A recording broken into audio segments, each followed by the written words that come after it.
right. Shalom. Shalom. First and foremost, giving our praises to Yahweh, Ba'Hashem, Yahweh Shai, Ba'Hashem, Rakakadash. Right, double honors to the elders and apostles at Great Millstone who rule well. Peace and salutations to the hopeful elect. So today's lesson is going to be about prophecy, going into the times that we're living in today that are written in the scriptures. And, as we know, today is so-called New Year's Eve with, going into the year 2024.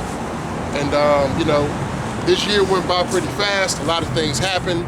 A lot of prophecies are coming to pass. When we're looking at the world today and we're seeing, how these things are written in the scriptures and how the Lord gave us the knowledge, wisdom, and understanding to be able to see these times that we're living in today, right? So if you go ahead, pull that first scripture, Isaiah 46, verse 10. Can I start at 8? God, go ahead. This is Isaiah 46 and verse 8, and it reads, Remember this and show yourselves men. Bring it again to mind, O ye transgressors. Remember the former things of old, for I am God, and there is none else. I am God, and there is none like me, declaring the end from the beginning, and from ancient times the things that are not yet done, saying my counsel shall stand, and I will do all my pleasure. Right, can you read verse 8 again for me? Verse 8, remember this and show yourselves men. Right, so it says, remember this and show yourselves men. Right, remember this in the times to come that we're coming in when all hell is going to break loose. Right, because written in the scriptures is Babylon the Great. You know what I'm saying? All of the 4 major empires that we have, that the Israelites were in captivity in. You know what I'm saying? Starting with the Babylonians, then the Persians and the Medes, then the Greeks, then the Roman Empire, and we're living in the resurrection of the former Roman Empire today. You know what I'm saying? So remember this and show yourselves men, right? Because now we live in a time where manhood is being demonized. You're being told that, being who you are as a man, stand up, being righteous, you know what I'm saying, standing for something, we're being told that that's evil. That's right. Especially for you Jakes. You're being told that that's evil. You get demonized by these Edomites and so-called white people. You get demonized by your women. That's right. You know what I'm saying? And the whole entire society just really demonizes Jake's manhood, the manhood of the so-called black man, Hispanic, and Native American. Right. So the scriptures are telling us, show thyself a man, stand up as a man in these times, because the Lord ain't taking no effeminate, pussy whip, simping ass dudes out here, man. Right. That's right. The Lord ain't taking that into the kingdom. You know what I'm saying? So we gotta stand up and show ourselves as men, right? And this work that we're doing out here, prophesying the downfall of Babylon the Great, breaking down the scriptures to our people, letting you know what's going to happen, telling you to repent. This is a form of us standing up as a man. You know what I'm saying? As men. Right. Just what the Lord told us to do. Right? So give me that Jeremiah 28 and 8. And it's like, hey, if I could say, like when you look at these Jakes in like the entertainment industry, okay, like any so-called black man that might be like on the news, or even if you're watching like ESPN and all that, they all got what? Shaved heads, shaved faces. They talking real effeminate, okay? Because Yahweh Shai, he's the total opposite of that. He spoke loud, he had a big afro, beard.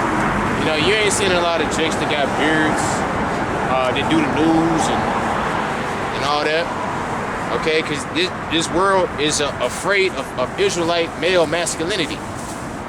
Yeah. It's like they do their best to demonize them. Because Israelite male masculinity, that's a threat to them, because they remember what that brought in the ancient days, especially during King David and King Solomon's time, when we had the heathen under subjection. You know what I'm saying? They remember what that brought, but they also remember all of the times that, during these different captivities, mainly more recently, especially here in America, when we were put in slavery and everything, when Jake did rise up and stand up in the times that we did whoop Esau's ass. right. You know what I'm saying? Look at Levi with the with the Haitian Revolution. Even though a lot of them, they did it in wickedness and worshiping other gods, just them standing up as men, that's fearful to these so-called white people. That's fearful to these Edomites. And they've held that, I'm sorry. And they've held that against them Levites in that island ever since that happened. Ever since Toussaint Overture defeated the French. They hated Levi, even to this very day. That's why that island can't get no help. That's right. Okay? Then they making them pay some kind of, they making them pay them or something like It's that. a loan. It's a Yeah, loan. they're making them pay a loan on the money that they got from them to help fund their government. Yeah.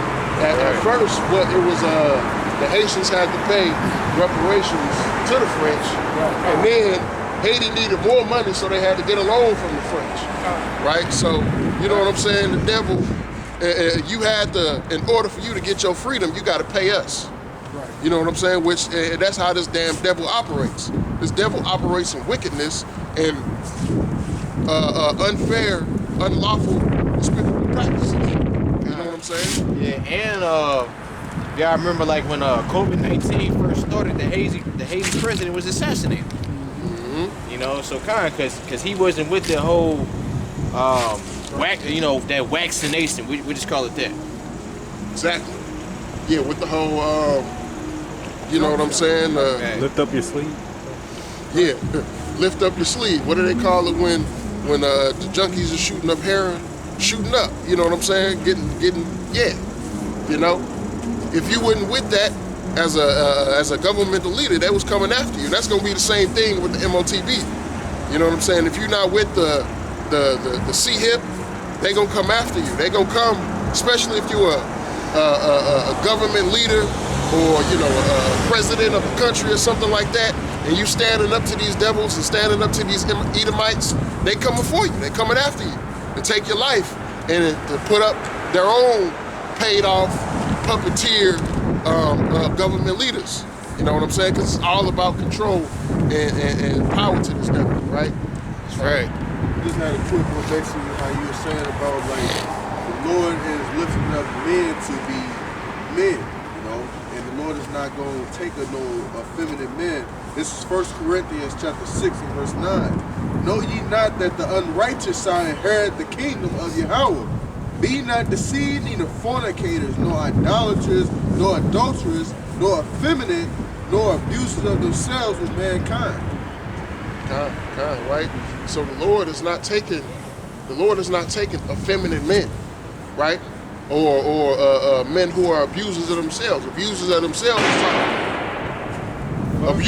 themselves is talking about, men sleeping with men, and effeminate is talking about you simp dudes, you know what I'm saying? Dudes who have effeminate traits, you know what I'm saying? Following after your woman, doing whatever your woman wants you to do and everything. Yahweh Ba'ashem Yahushua, the Heavenly Father and His only begotten Son, is not in support of you being out of order as a man, right? You got to stand up as a man and be a man in these times, because the Lord ain't taking nobody, you know what I'm saying? The Lord ain't taking nobody following after their woman. Right. The Lord ain't taking nobody trying to appease the society. Right. Yahweh Ba'ashem Yahushua is only down with the men who are rocking with Him, standing 10 toes down for the name of the Lord. That's right. Right? It's kind of, if you can get that Jeremiah. It's the book of Jeremiah 28 verse 8. The prophets that have been before me and before thee of old prophesied both against many countries and against great kingdoms of war and of evil and of pestilence. The prophet which prophesieth of peace, when the word of the prophet shall come to pass, then shall the prophet be known that the Lord hath truly sent him. Then Hananiah the prophet took the yoke from off the prophet Jeremiah's neck and brake it. And Hananiah spake in the presence of all the people, saying, Thus saith the Lord, even so will I break the yoke of Nebuchadnezzar, king of Babylon, from the neck of all nations within the space of 2 years. And the prophet Jeremiah went his way. Right? So, You know, we're standing in that same lot today, right? As the men, the Israelite men who were before us, prophesying the downfall of many countries, prophesying of war, pestilence, destruction. We're doing the same thing today. You know what I'm saying? And then you got a lot of false prophets out here who are telling you that the MOTV is not the C-hip, you know, who are telling you that, oh, we don't have to go through a Jacob's trouble, you know what I'm saying? Or who are hoping for the extension of this kingdom of Babylon the Great. You know what I'm saying? Or who's gonna say, you know, with our own hands, we're gonna take down these Edomites. We're gonna take down the this modern Roman Empire. We're gonna do this ourselves. You know, Yeah, by like, our own means. Yeah, like that Camp Shikari, they come into that zealot spirit. Okay, they got niggas wearing bulletproof vests at camp. You got niggas with Glocks in their pants with extendos on it. Like, that ain't what we about. You know, when we come out here, hey, we unarmed because we supposed to what? Gather the elect. You know, we not out here to fight nobody. Like, yeah, like the Lord is gonna raise us up with spiritual power. Okay, but you jakes out there that's doing that, you basically giving the so-called white man the green light to basically point his finger to accuse you. Hey, and you said what? Use his blessing on him. God. And that's how the so-called white man wants you. You know, like he want to get you out of character so you can do something stupid so he can have a reason to put his foot up your ass, which he already want to do that anyway. You know, he just had to have a reason because he tired of the backlash of people calling him a racist and people calling him the devil and all this other stuff. But hey, you are the damn devil, you devil. Exactly. You know, that's like you Jakes rising up with the guns and all of that, talking about some we need to, you know, use Esau's blessing. That's like Chris Paul trying to play center with Shaq. And the shit ain't gonna work. That's right. You know what I'm saying? The Lord is gonna raise us up in His time. The Lord ain't gonna have us fighting with AR-15s and guns and all of that shit, man. Right. That's Esau's blessing. That's his invention when he created. The Lord is gonna give us spiritual powers, spiritual weapons, the ability to do the unthinkable.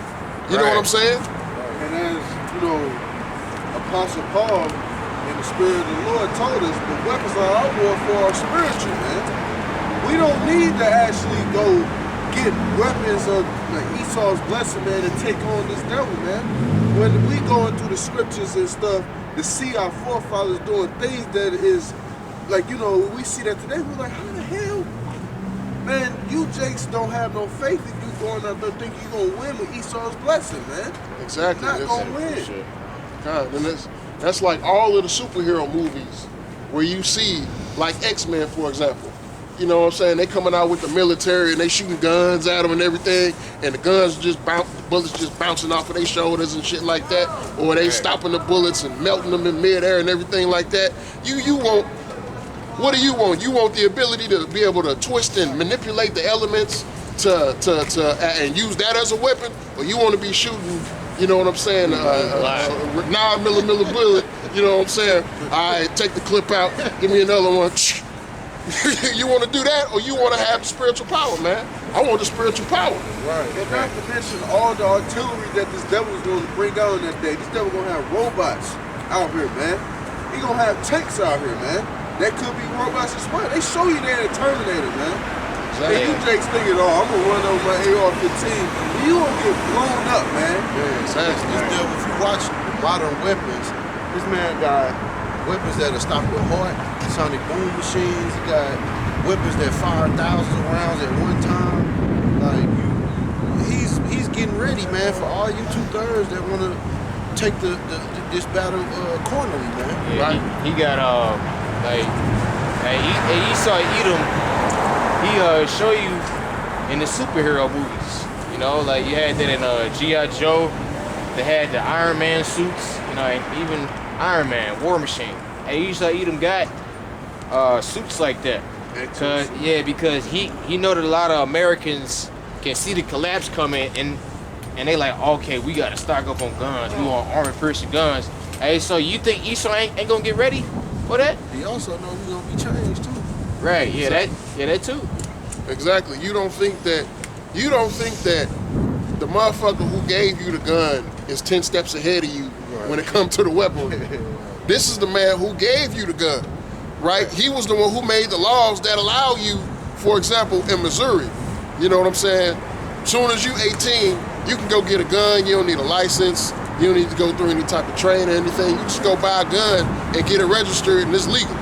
You know what I'm saying? The motherfucker who made it that accessible for you to get a gun, don't you think he got some more diabolical shit in his closet? Right. Right. Here you is, you and your Glock with the extended clip on it is not a match for Esau Edom and what he has. Man, Esau Edom shit, like for real. I saw this photo. It's basically saying like modern warfare is basically like a soldier sitting at a computer typing, you know, on a computer. Like this motherfucker, like he can literally send a drone and fly thousands and thousands of miles just to kill you, and he ain't even got to be there. Exactly. You know. Just like what, last week somebody was flying a drone around here at camp or whatever. Yeah, man, they got drones with guns on them. They can just fly the drone and pew pew pew pew pew, shoot you down and you gone. It'd be like a video game, man. Exactly. Right, and they show you that in the Purge. You remember when they was hiding, when they was walking? Next, you know, those drones came out and gunned them down, man. Yeah, that was the first purge. And then, you know, that same drone that was flying around, this devil got drones that carry explosives on them, man. Exactly. They can just fly into your ass and blow up, man. This devil don't gotta be right there in front of you just to kill you, man. Exactly. Right. This devil ain't got no fair advantage on you, man. It's not gonna be. I mean, it's not gonna be a fair fight. You know, it's not gonna be a fair fight with you trying to go up against Esau Edom. And the Lord wanted it to be like that. Why? Because the Lord wants you to depend on Him. Right. Yahweh Bashem, Yahweh Shai wants you to depend on Him and show your faith in Him, not in the man that He created to be your adversary. Right. You know what I'm saying? You going out here and getting the guns and saying that we gonna fight, we gonna build a militia group and everything like that. Hey man, this ain't 1804. This ain't 1804. This is 2023. This devil got some shit. 2024. 2024. Got a precept. Right. This is Jeremiah 16:16. Behold, I will send for fishers, said the Lord, and they shall fish them. And after will I send for many hunters, and they shall hunt them from every mountain and from every hill and out of the holes of the rocks. For my eyes are upon all their ways. They are not hid from my face, neither is their iniquity hid from my eyes. Exactly. You know? So in that time, what? The Lord is going, we're fishing right now. We're fishing for the elect. We're fishing for the elect men of Yahweh Bashem Yahweh Shai, the Israelite man, the so-called Blacks, Hispanic, and Native American, to bring them, you know, through the spirit and power of Yahweh Bashem Yahweh Shai, bring them into the faith, into the ministry, right? And when that time comes, the Lord is going to turn us into hunters, give us spiritual powers. Nigga, we're going to be flying, you know what I'm saying? We're going to be able to do whatever we need to be able to do in that time to do the Lord's bidding. You know what I'm saying? God, and if I may add, just like how right now, this devil with his weapons, his blessing, it's unfair to us right now. But once we get those spiritual powers, man, it's gonna be unfair for you devils, man. Because how you gonna like when you at the short end of the stick, man? Exactly. This devil ain't gonna stand a chance against the men of the Lord in that day, man. But you Jake still wanna trust in his blessing, man. Which is gonna get you decimated out here, man. Exactly. And even in our lowest state, you know what I'm saying? Even in our lowest form that we've been in, ever since, you know, being our people were put here on this earth, you know, we're still better than this devil in a lot of ways, right? Because we're able to adapt quickly, you know. This devil will put us in certain fields, in certain work fields, certain sports, and stuff like that, and Jake will take off and be the best of the best, right? We were put at a low estate for a reason, though. You know what I'm saying? We were put at this low estate because when we were on top, we got too high-minded. We started worshiping other gods. We didn't think we needed Yahweh Bashem Yahweh Shai. And the Lord say, all right, well, I got something for you. That's like a woman, you know what I'm saying? She start getting in better shape. She start moving up, getting a better job. Now she thinks she better than you. You know what I'm saying? And then you got to show her like, all right, well, look, you think you're better than me? All right, cool. Go ahead about your business. I'm going to get something new. You know what I'm saying? But the Lord didn't put us off. He just put us in a lower estate for a time, for a short season, only to raise us back up and to exalt his name while we take this devil down, right? Who did I have? Revelation.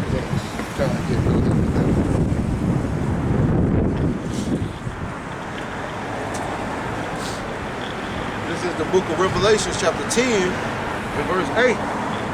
And the voice which I heard from heaven spake unto me again, said, Go and take the little book which is open in the hand of the angel which standeth upon the sea and upon the earth.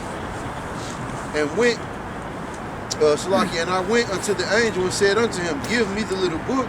And he said unto me, Take it and eat it up, and it shall make thy belly bitter, but it shall be in thy mouth sweet as honey. And I took the little book out of the angel's hand and ate it up, and it was in my mouth sweet as honey. And as soon as I had eaten it, my belly was bitter. And he said unto me, Thou must prophesy again before many people, and nations, and tongues, and kings. Right?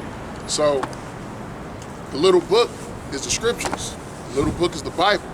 You know what I'm saying? And the proper breakdown and the proper doctrine coming out of the scriptures, right? The Hebrew Israelites are the so-called blacks, Hispanics, Native Americans. Salvation is only for Israel. And the Lord is going to raise his people up to rule in the coming kingdom. You know what I'm saying? But that's the sweet part, right? We're going to get spiritual powers and everything like that. We're going to rule over the earth. We're going to have rulership over the entire universe, over all of the planets and everything like that. All the other nations are going to be in subjection to us. They're going to be the ones building up our kingdom. That's the sweet part. But what's the bitter? The bitter part is getting to that point. What we have to go through to get to that point, right? We got pestilence. We got war. You know what I'm saying? Jacob's trouble, where it's a whole lot of stuff that's going to be going down, right? And we're seeing precursors of that, right? We're seeing precursors of unadulterated, unfiltered, free judgment going out now on small levels, right? But in that time, which is going to be very soon, which we're hoping is going to be start sometime during 2024, right? Where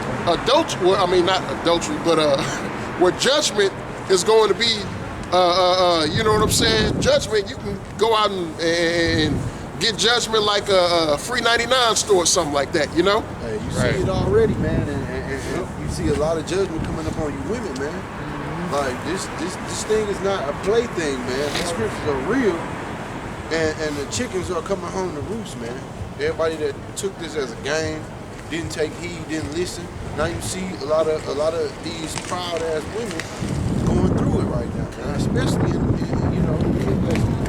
Just like I did the video lesson this morning on, I can count at least 5 different women got judged right here in St. Louis, Missouri since Christmas, right? Usually you'll hear something about, you know what I'm saying, Jake getting shot, Jake in some type of shootout or something like that.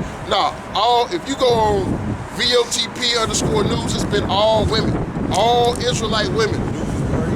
Exactly, breaking news, all Israelite women getting judged, right? Ever since Christmas. But why is that? Because a lot of you damn Israelite women are wicked as hell, right? You don't take heed to anything of the scriptures, right? You're in complete alignment with Esau Edom and what he desires and what he wants, which is to have you out of order. You know what I'm saying? So now the Lord is coming back for his, you know what I'm saying? Coming back for his recompense. That's right. Right? Yeah, because the scripture says what? You know, you reap what you sow. Okay? You got a lot of niggas talking about karma and all. There's no such thing as karma. It's really judgment. Mm-hmm. You know, it's really the Lord getting your black ass back for whatever it is that you did. Exactly. You know? Like, if you've been, because you look at the comment boards on those posts, and you see everybody talking about some, man, everybody, you know, who are these cowards, man, out here killing women? First off, how do you know it's a man that did it with some of these things that happen? Now, some of them we know, the domestic situations, yeah, But where it's just like, okay, they found a woman slain in a car. How do you know it's a man that did it? Two, like, none of these motherfuckers is innocent. How are you going to be out of order, you know what I'm saying, not following the scriptures, and you know what I'm saying, putting yourself, you know what I'm saying, above your man, above your husband for so long, and don't think that the Lord is gonna come back for that. Right. You know? You even had that one Israelite woman. She was dealing with a Northern Kingdom Jake, and I know y'all seen the video, like where she basically like beat herself up, and then she told her brothers that the Northern Kingdom Jake hit her and all that, and so they went there and killed him. Yeah, they went there and killed him. And then on top of that, she got her brother life in prison. Exactly. You know, and this bitch is just free to do whatever, like free to basically do it again. Yeah, and, you know, and I did a lesson on that. Like the way that she was going about telling that story, she laughing, Right. thinking it's a joke, thinking it's funny, thinking it's cool. Do you not think that the Lord is gonna come back for that? For you doing that type of wickedness and you laughing and looking at it as funny. You Right. think it's funny that you got somebody killed right. because of your emotional instability. Right. Like these women, they don't want to take accountability for the things that they do. So like to avoid accountability or feeling bad about doing something, they'll try to just laugh it off. Right. You know? And was it just because he went and got with somebody else? She went through his phone and or she had a password to his email or something like that, and she saw he was talking to different women. And that's why she got mad. This is Proverbs 30 and 20. Such is the way of an adulterous woman. She eateth and wipeth her mouth and said, I have done no wickedness. You know, and that's what they do, man. They feel that they not doing nothing wrong by committing all this wickedness that they doing, man. It's water under the bridge, and you can just keep getting away with it because there is no judgment in Esau society. Right. And this is Job 4 and 7. Remember, I pray thee, whoever perished being innocent, or where were the righteous cut off? And see, the Lord bring judgment every day, man. So if the Lord sees that it's okay for somebody to be put to death, then that's going to be declared in the heavens, and then it's going to happen on earth, man. God. You people don't understand the Heavenly Father, man. God, exactly. You can go ahead and bring that out now too. God. Right?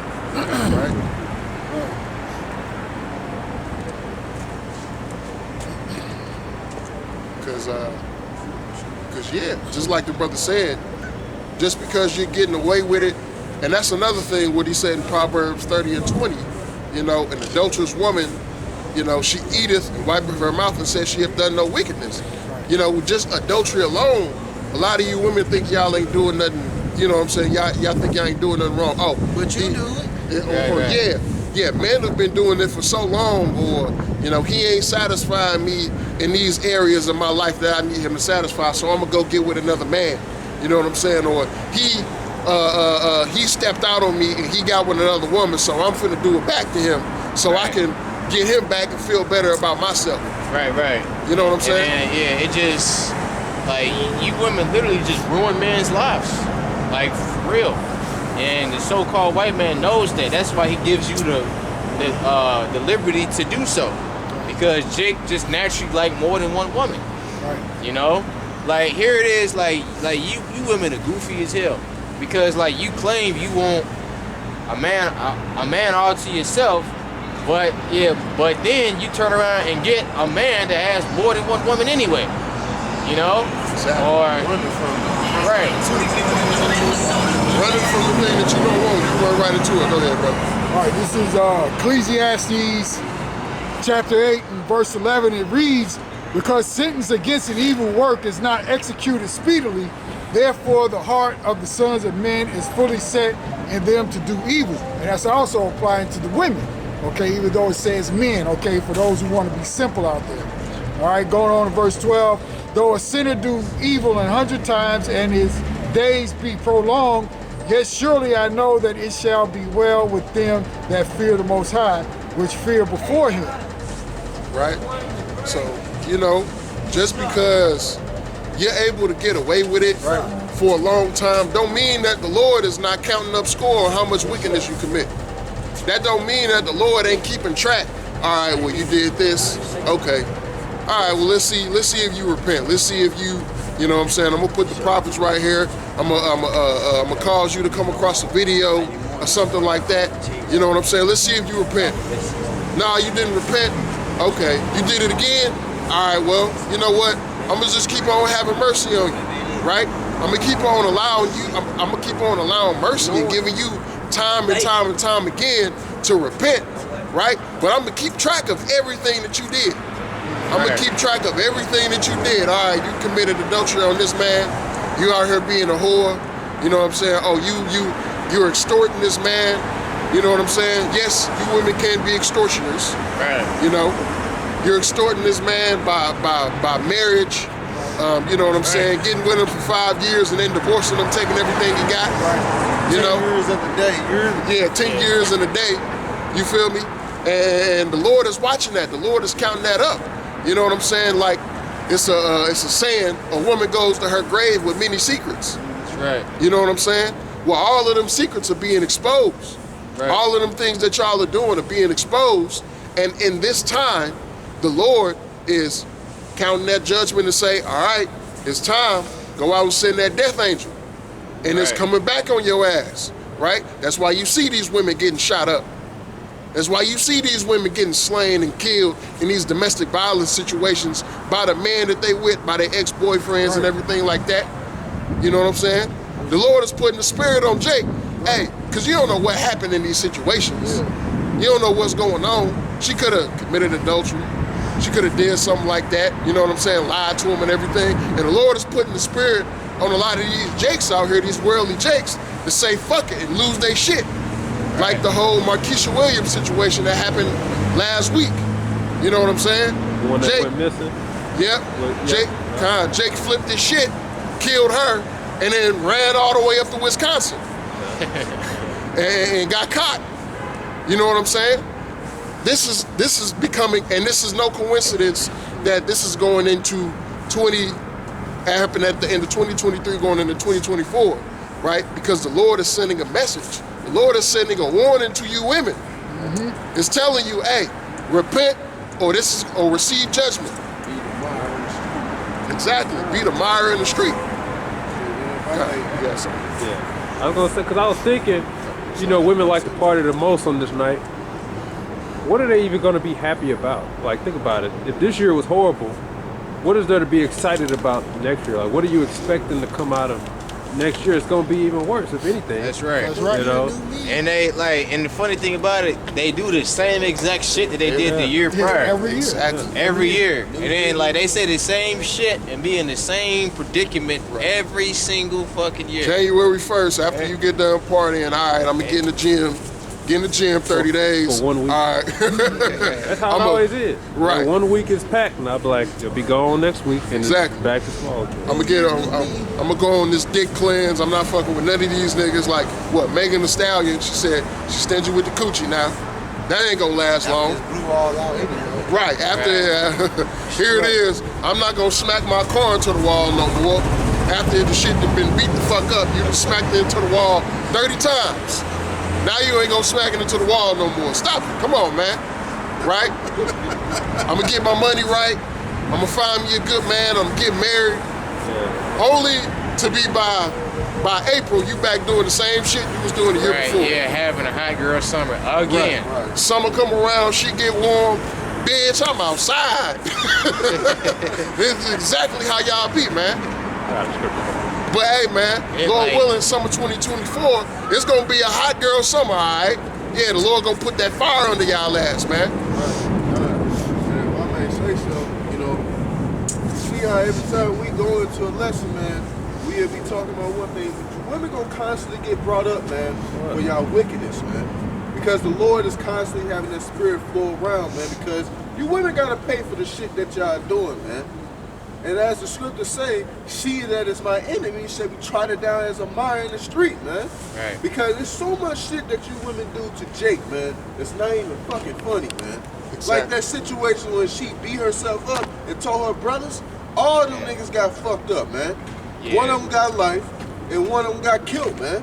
Yeah, that's right. Yeah, it was one of the Jakes from the that wicked bitch brother. You know, brother got killed and one of them got life in prison. Yep, that's right. You wouldn't think the Lord not gonna visit y'all, man? Exactly. And then, especially when you on camera saying this shit, social media camera, like you basically saying like, hey, I need to be punished for this. And you laugh about it. And as the Lord said, man, you know, all these are the beginning of sorrows, man. This is the beginning of the judgment, man. And that's another thing too. How she know that because what it didn't happen that long ago. It happened like 3 years ago. How she know that Issacharites brothers don't see that shit? He's like, all right, we gonna get our ass. Right. And, you know, them Northern Kingdom Jakes is brutal. They don't give a fuck. Judah, you know what I'm saying? You Judites, y'all think y'all tough, man. Go into these goddamn cartels and all of the shit that they do. Man, Putting a nigga in acid. They publicize their execution. Colombian neckties. You know, like where they slit your throat open and pull your tongue. They pull your tongue out through your damn throat. All right, or they kill whole families. Tire burners. Got a preset. I had one too. And like I seen Northern Kingdom Jake get his head cut off with a damn chainsaw. You know, man, you know that's brutal. Like seeing that motherfucker like come right to your neck, like god damn. You see the one where they cut him, they cut a woman's head off with a butterfly knife or some shit? Oh yeah. Yeah, God. She was kidnapping rival cartel members' children, and they caught her ass. And then after they did that, they let the kids play soccer with her head. That's some brutal shit. Like, you Southern Kingdom Jakes, man, you think, I'm gonna get this nigga, I'm gonna hit this motherfucker with a drive-by, or you shoot a nigga point blank range. Nah, man, these Northern Kingdom Jakes, man, they brutal. They brutal on your ass. You ain't seeing the shit that they do. Like Northern Kingdom, before they fuck you up, like they give you mercy and show you all type of hospitality. You know, and then we still don't fall along to that. Okay, now I gotta fuck this nigga. You know, but just had a quick one. It's Galatians 6 and 7. Be not deceived. The Most High is not mocked. For whatsoever a man soweth, that shall he also reap. For he that soweth to his flesh shall of the flesh reap corruption. But he that soweth to the Spirit shall of the Spirit reap everlasting life. And let us not be weary in well doing, for in due season we shall reap if we faint not. So that's like the saying, everything that goes around comes around. You know what I'm saying? If you out here doing wickedness, doing people wrong, doing people dirty, going against the scriptures, being out of order and everything like that, but that's going to eventually come back to you. God. That's going to come back. And this is the spirit that every camp lesson for the past month, brothers have always been bringing up you women and going into you women and your behaviors and how you act and things like that. That's the spirit, because the Lord is sending out a warning to let you know that 2024 ain't gonna be no goddamn cakewalk for your ass, man. Right. It's a lot of shit that's about to happen. Lord willing, that happens in 2024. It's a lot of stuff that's about to happen that's about to set your whole world on upside down, man. Everything that you thought you could do, or that you think that you're doing now, right? Having all of this fun, having all of this freedom, this liberty to do whatever the hell you want. Eventually, man, that's gonna come to an end. That's right. That is gonna come to an end real fast, and you ain't gonna know what to do, right? I remember watching somebody, I think it was Andrew Tate that said it. He said like the moment of chaos happened, everybody revert back to their gender roles, man. So you women that's out here twerking and committing adultery, man, the moment Esau come down with that hammer, y'all instantly gonna become feminine again, man. Exactly. And every brother that's up here right now teaching gonna look at you like, look at this bitch. Exactly. Yep. And that's the crazy thing. Right, Slacky, hey, the Lord is putting the whole spirit on the elect Israelite man. Yep. Hey, he putting. Hey, I feel like I'm just getting more savage as the day go by. Yeah, you know, like Slacky, like a righteous indignation, not like a wicked indignation.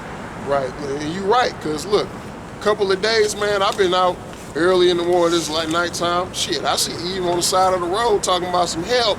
I mean, with their car or something like this.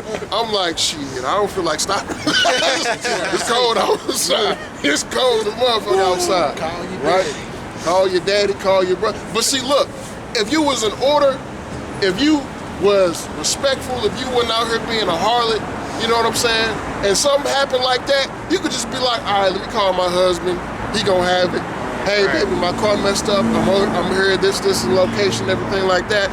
Can you come get me? Like, all right, cool. And you know, Eve got, and this is the fucked up part. This is the fucked up part about this whole shit. Eve got a man in her life that's dicking her the fuck down. Soon as you call for some help, bitch, I ain't helping you. What the fuck? I ain't helping you for nothing. No, she got a roster. You got a whole roster.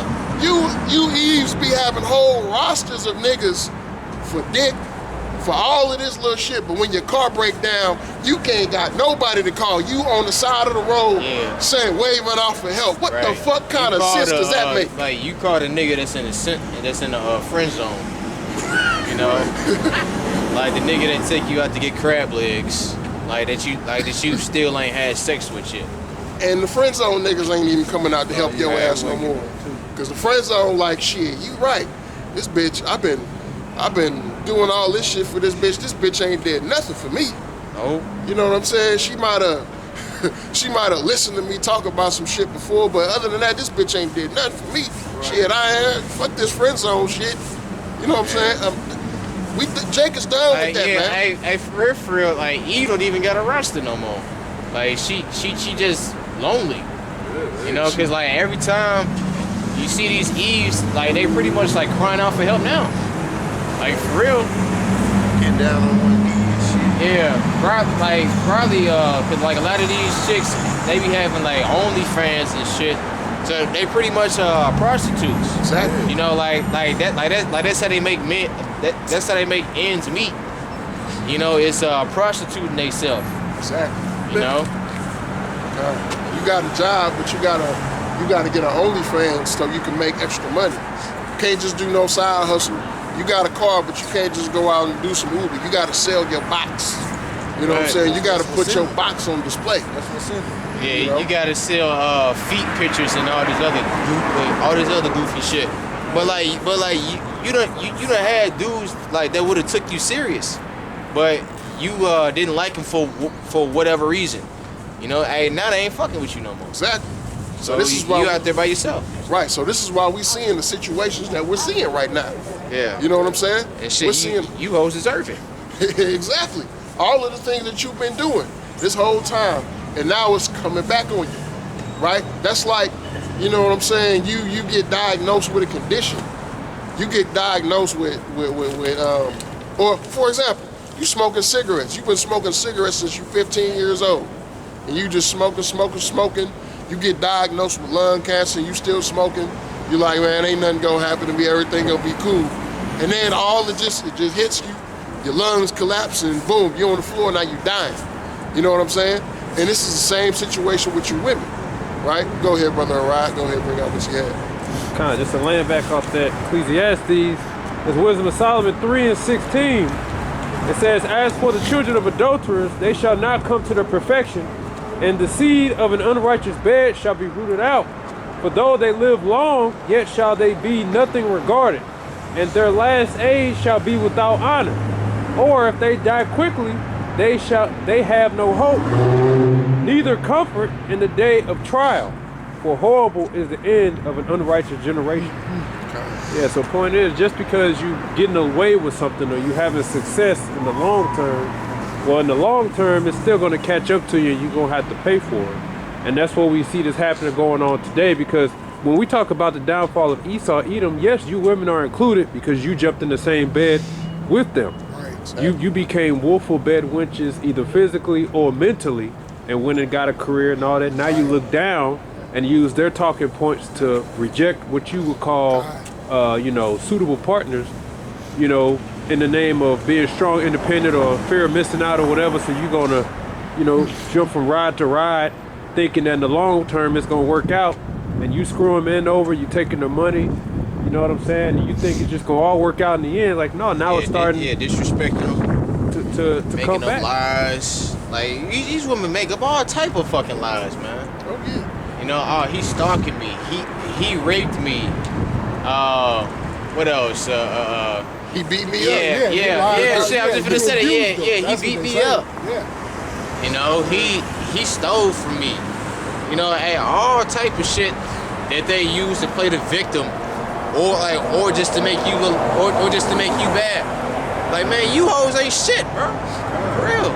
Like the video with the Eve that lied on that Uber driver said that that he raped her, man. Man, just think about it, man. When times of Jacob's trouble come, man, these same men that you did wrong, man, they coming for your ass, man. That's not a threat. That's a promise and a threat, man. And just imagine when an Israelite man gets spiritual power in that day, man. Oh man, you gonna try to come up to him like, I'm sorry for what, man. He gonna keep blast your ass away, man. He ain't gonna want to see you. He gonna obliterate you, man. Fuck with a bitch, I'm gonna put a wall right here. Yeah, like at the end of The Watchmen, Mr. Manhattan, fucking disintegrated Rorschach. Shit, that's what I'm gonna do to you hoes if I get spiritual power. Right. And God, I was gonna say. And it's just like in the precept the brother brought out. Just like we see these wicked ass Edomites living at 90, 100, 110 years old. You know what I'm saying? You women are living long lives too, somewhat. A lot of y'all will say, well, shit, your husband gonna die before you. Stress. Exactly. Mainly Too much stress. Exactly. They come. Right. Exactly. Shit, I was watching some show or some movie the other day, and I can't even remember what it was called, man. It ain't even coming to my memory. But he wanted to be like some type of he wanted to go into some field, some type of art or music field. Oh no, Raising Canaan. It's like Raising Canaan, where the brother Lou, he went to his mother and he was getting some records for his new studio or whatever, and his mother was like, you just like your daddy, you always want to chase these pipe dreams, you want to be, you know what I'm saying, that's why your dad dead now. And he was like, music didn't kill my father. Looking at her like, bitch, it was your stupid, stressful ass that killed my father. That's right. You know what I'm saying? Well, really, you must have just started watching it. Like, you just start watching it? No, I've been watching it. Okay, because like really the police is really his dad. It's really Canaan dad. No, I'm talking about Lou. Lou, his uncle. Okay. The Raquel's brother, who when he went to his mom's house to get something, and she said that to him. That's what he said to his mother. And I want to add, the scripture said they live long when they die, it shall be without honor, because typically, as the scripture says, many years is supposed to be like an honor. But what happens when these devils die now? I don't know who just died recently, I forget. I know Maury died recently. There's another devil that just died. Maury Povich. It was someone else that Jerry Springer. Yeah, Jerry Springer. Or somebody. I know y'all talking about somebody. Somebody like that just died recently, right? Old age. Kissinger died, didn't he? Yeah, Henry Kissinger. Yeah, that's what it was. And he died of old age, and guess what? Everybody shit on him. You know what I'm saying? Everybody took the time to say, no, fuck him. He don't get no honorable death. Because you would think you lived that long that there is something good to say about you. No, everybody got evil to say about you. So all his quotes and shit. Yep, they say, oh yeah. So basically, everybody said good for the devil. The Lord finally got his ass. Queen Elizabeth. Yeah. When she died, everybody mocking her. Man, His quotes that he said, he said a lot of negative shit about soldiers. He was just a. He was a straight up devil. Yeah. And I had planned to actually do a lesson on that dude. Good. That's just adding more. See, just because you live long or you escape, don't mean you're going to escape judgment. You still got to go before the Lord. And your name is going to be, basically blotted out. Exactly.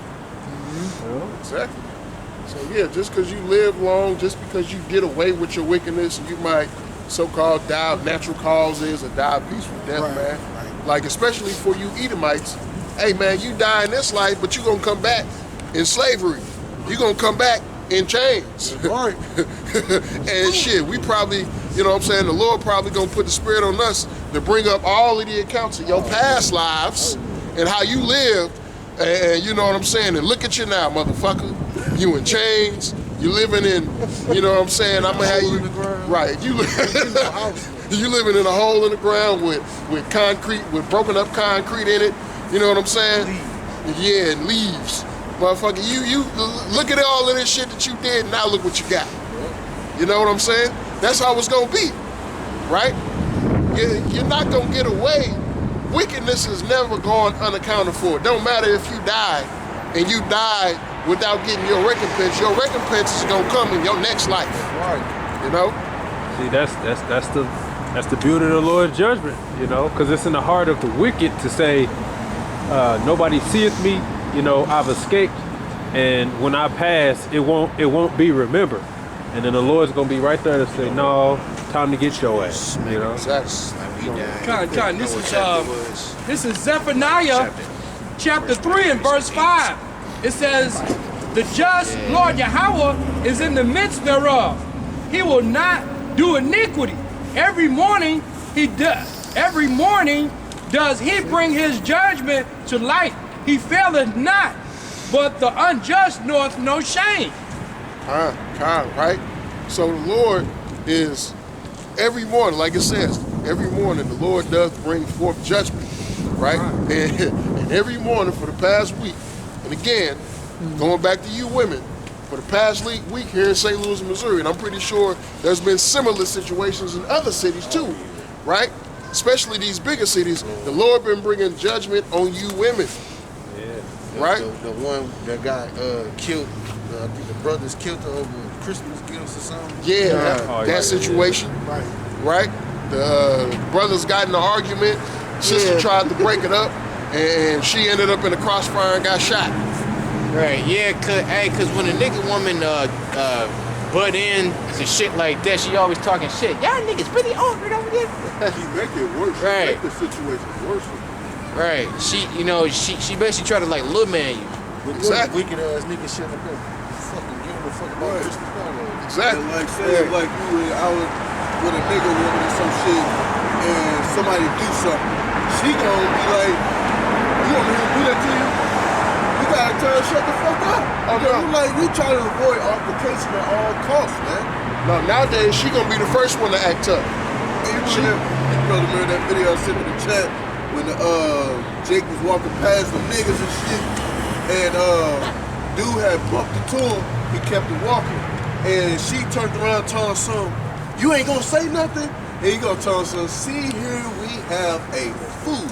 Yeah. And the nigga started grabbing him and started pulling him back. See, man, look, you with a woman, man. Hey, it's best to tell her to shut the hell up in any situation, man, because she gonna make it worse, man. Exactly. She Like gonna make it worse. First off, you women ain't built to be tough, right?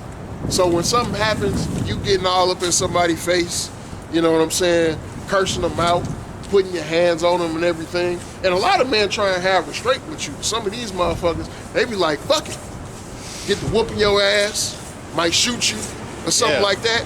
Well, you shouldn't have been running your fucking mouth. And everybody will look at us and be like, what? How y'all gonna say that? Shouldn't no man be putting their hands on a woman? Shouldn't no man be putting their hands doing harm to a woman? And no, we don't support harming women.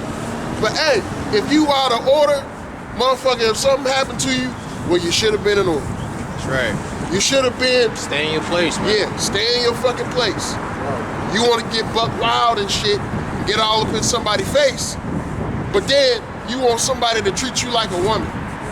It don't work like that, man. You can't be doing all of this wild stuff, man, cracking out, you know what I'm saying, just yelling and running your mouth and everything like that, and don't expect to eventually somebody to do something to you. You know? Go ahead, brother. You got something? I do what you got. This is Ecclesiasticus, to go right back to what you were talking about, 39 and 28. There be spirits that are created for vengeance, which in their fury lay on sore strokes. In the time of destruction they pour out their force and appease the wrath of him that made them. Yeah, so the Lord created these spirits, and these spirits jump on these men, all right, to knock your fucking fronts out, okay, or to put you on your ass because you run in your mouth. You forget that you talking to a man, and the reason why a lot of you women do this kind of shit is because you got Esau and his police to help you.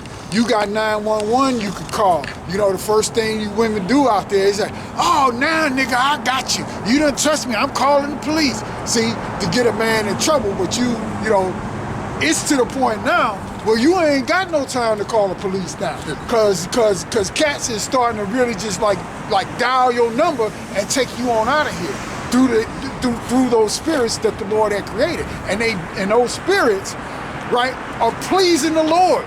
So when you taking off the planet, that pleased the Lord, because he put that spirit on that man to take you out of here. Exactly. Right. Exactly. Also, a lot of places, emergency services ain't responding. Right. To that issue. For real. EMTs and all that ain't coming.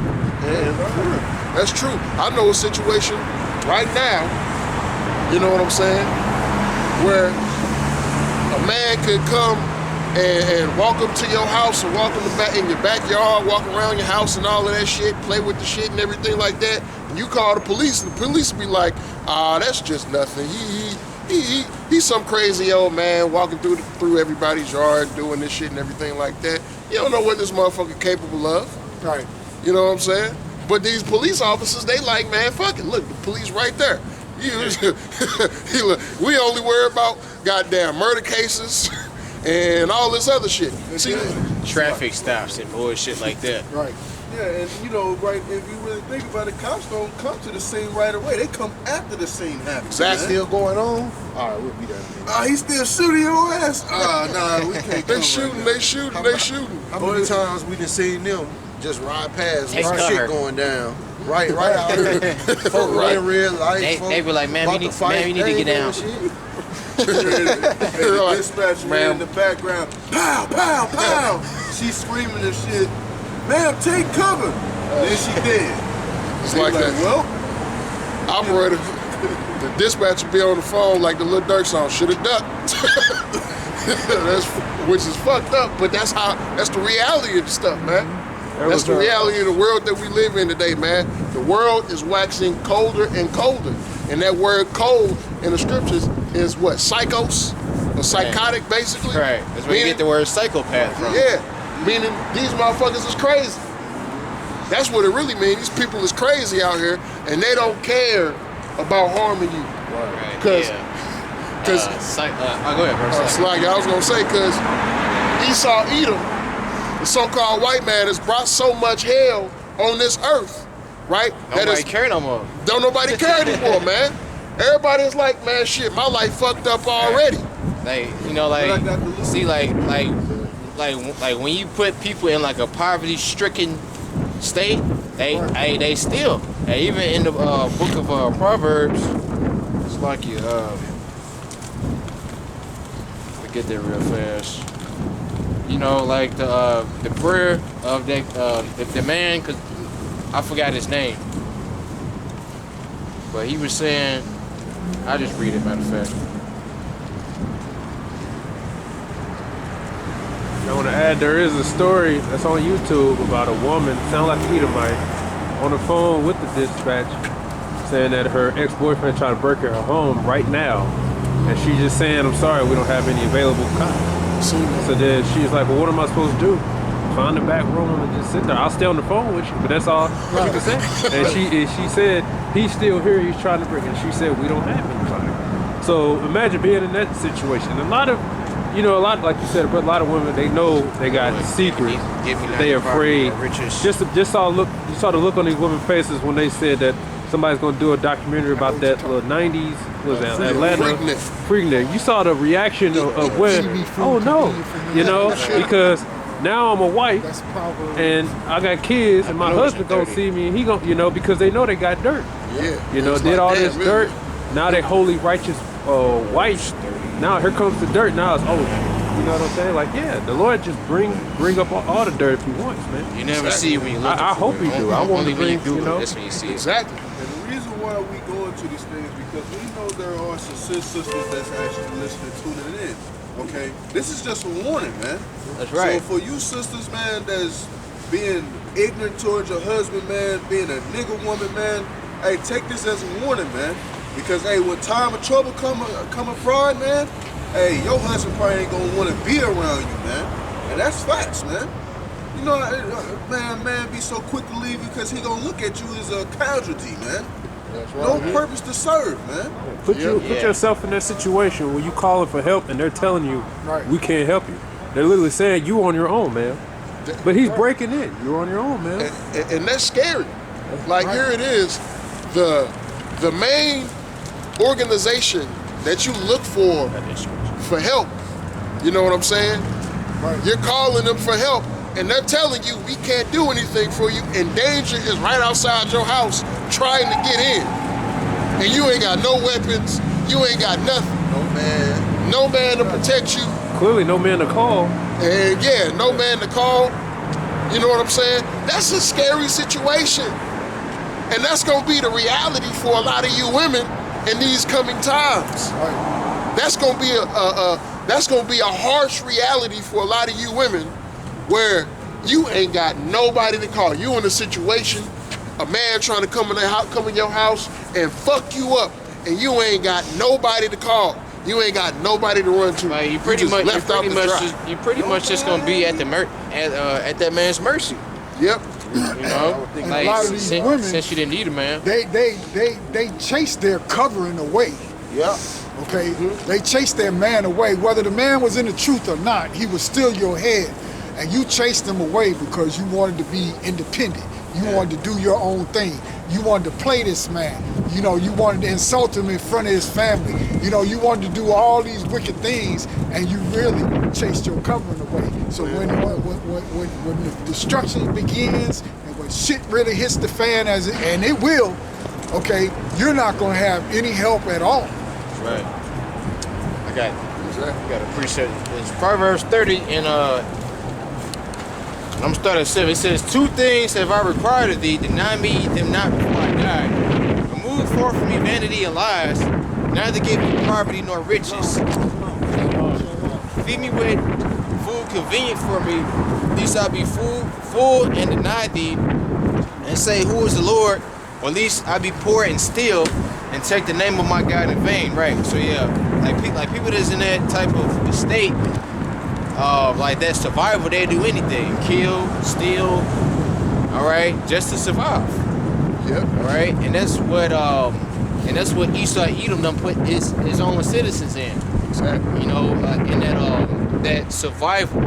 So like when a lot of people are in that survival state, what are they gonna do? Kill, steal, you know? That's another thing. A lot of these men are raping a lot of these women. Exactly. You know, because a lot of these men are sex deprived. Exactly. Because like you done told these women that they don't need a man, and that a woman can do whatever a man can, and that a man should control his sexual appetite, but a woman, she don't have to control hers. You know, but a man got to control his. Exactly. You know, and plus, you know, a man got to be this tall, man got to have this, drive this car, this and that and the other. You know? Yep. And like, a lot of men are just straight up childish. You know? Yeah, and especially, you know, you got men who, because you got men who done worked their whole life, you know what I'm saying? Because they like, you know what, I was told that I need to be a provider, I need to be this type of man and that type of man, so I'm gonna go to college, I'm gonna get the good job, I'm gonna get the degree, you know what I'm saying, work on everything like that. But then you look and see, yeah, let's say you get with a woman and you find out that her preference is a fucking low down dirty motherfucker. Right. You know what I'm saying? This motherfucker got tattoos all over his body. You know what I'm saying? He doing all type of weird shit. You know what I'm saying? Out here running in the streets, or he just into some weird off ass shit. Yeah, man, that shit goofy, bro, for real.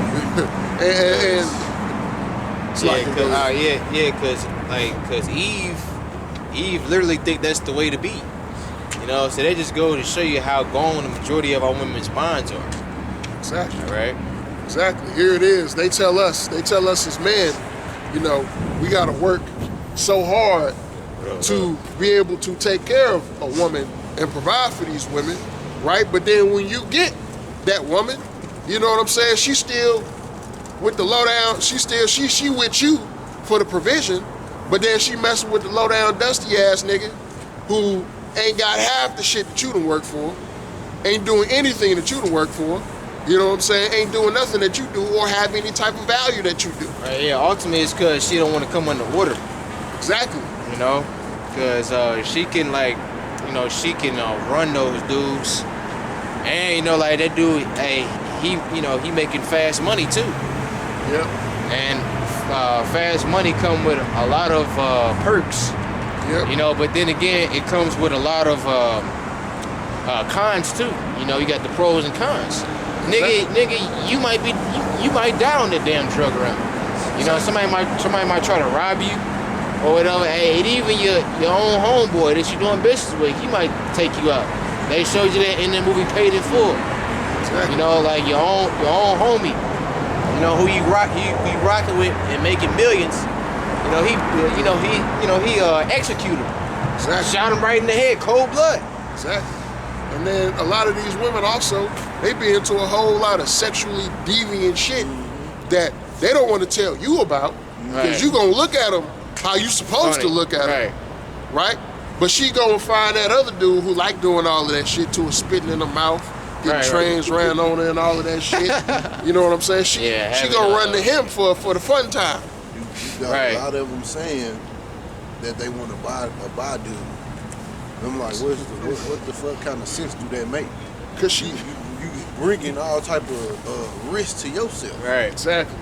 You think that it's gonna end well for you? You watching this man get fucked in the booty and then he come fuck you? Right.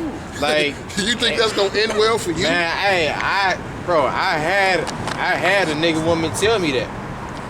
Back shots ain't good enough for him no more. You know what I'm saying? It gotta come with some other weird shit. Right. You know what I'm saying? You gotta get your back shot too. You gotta be getting your back shot too.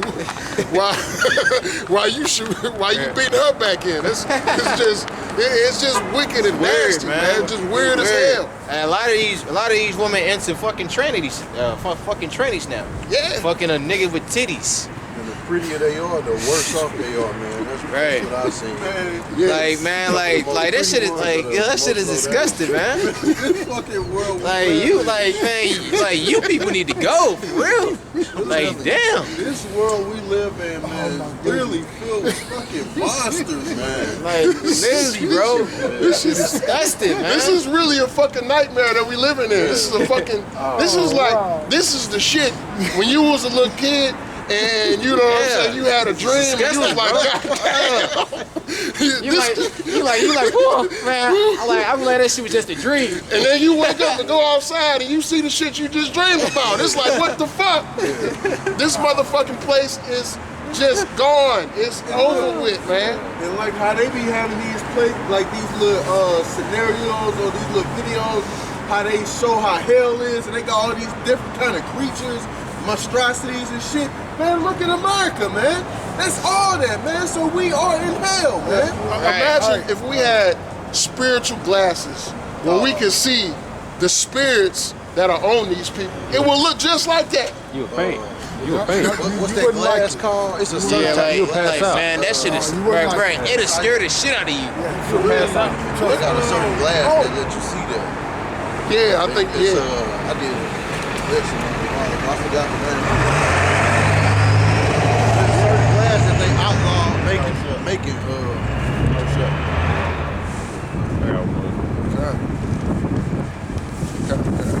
Okay, Khan, this is Sirach 16-17. Say not thou, I will hide myself from the Lord. Shall any remember me from above? I shall not be remembered among so many people. For what is my soul among such an infinite number of creatures? Behold, the heaven and the heavens of heaven, the deep and the earth, and all that is therein shall be moved when he shall visit. The mountains also and the foundations of the earth shall be shaken with trembling when the Lord looketh upon them. Right, so the mindset of the people on the earth, the wicked in general, is that I'm gonna hide myself from the Lord. He ain't gonna be able to remember me. Time has passed, and I'm just one person. Look at all these other people. And, you know, I ain't gonna repent for it. I ain't gonna say nothing, and I'm gonna get away with it. No, the Lord is bringing up all the dirty laundry, especially now.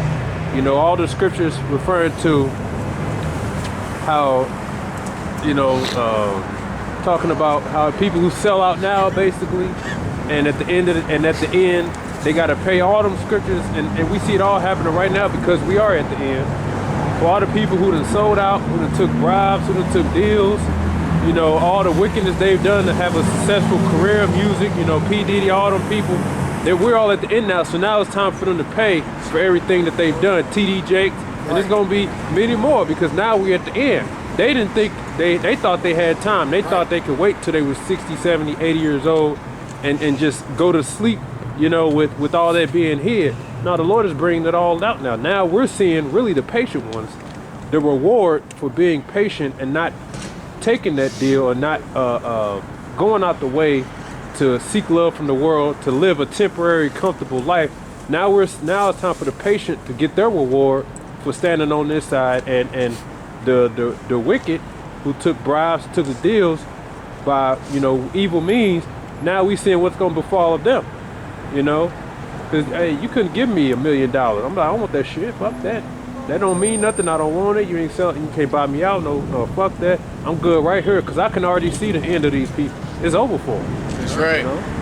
Because it ain't no earthly reward for righteousness in this time, man. That's right. There's no earthly reward for righteousness, right? Here it is. You trying to live your life right. You trying to do the right thing. You know what I'm saying? You trying to treat people right. You know what I'm saying? Treat people with respect, kindness, and things like that. And what happens? You get taken advantage of. People look at you as weak. People look at you as somebody to just run over and everything like that. Hey, like they might even call you a sodomite. Like especially if you dealing like let's say you try to talk to a woman. Here it is, how y'all vibe. You like, okay, yeah, I most definitely can hit this, right? Come to find out she got a man. You like, ah, hell no, I can't do it. What she gonna say? Oh, you gay or something, right? Exactly, right? You trying to, and even man in the truth, right? Because this is a lot of, and here's the thing. This is why you women fuck with the most. You know what I'm saying? Dirty. The most dirtiest, grimiest motherfuckers trying to chase excitement, a good time, and everything like that. Because most men will actually tell you, like, man, I've been trying to do the right thing. You know what I'm saying? I've been trying to, every woman I deal with, I try and treat her right. I try and do good by her and everything like that, but it just never work out. It's always some bullshit in the end. You know what I'm saying? Even with just people in general, you know? I try and do right by people. I try and treat people a certain way. You know, treat people with respect, treat them how I want to be treated. And people will just do you wrong. They'll just do you dirty. They'll see you like, oh, he's weak. Let me go ahead and take from him. Let me go ahead and take advantage of him. Let me use him for my own gain. You know what I'm saying? Oh, I'm in need and I need help. And this motherfucker trying to help me, but this motherfucker weak as hell. Let me just use this motherfucker to help him, and then I'ma turn on his ass when I get to where I need to be. Right. That's the world that we live in today. Yeah, like they wouldn't respect you. You know? Hey, it's the same thing like with the Most High. Exactly. You know, like the Most High giving us a taste of our own medicine. You know, like, because Israel is the Lord's woman. Matter of fact, I got a precept. Matter of fact, I had two if I'm wrong. And it's just laying back up what you said about like you and the brother Raj said about like having a good name and all that. This is First Maccabees chapter 9 and verse. I'm gonna start at 7.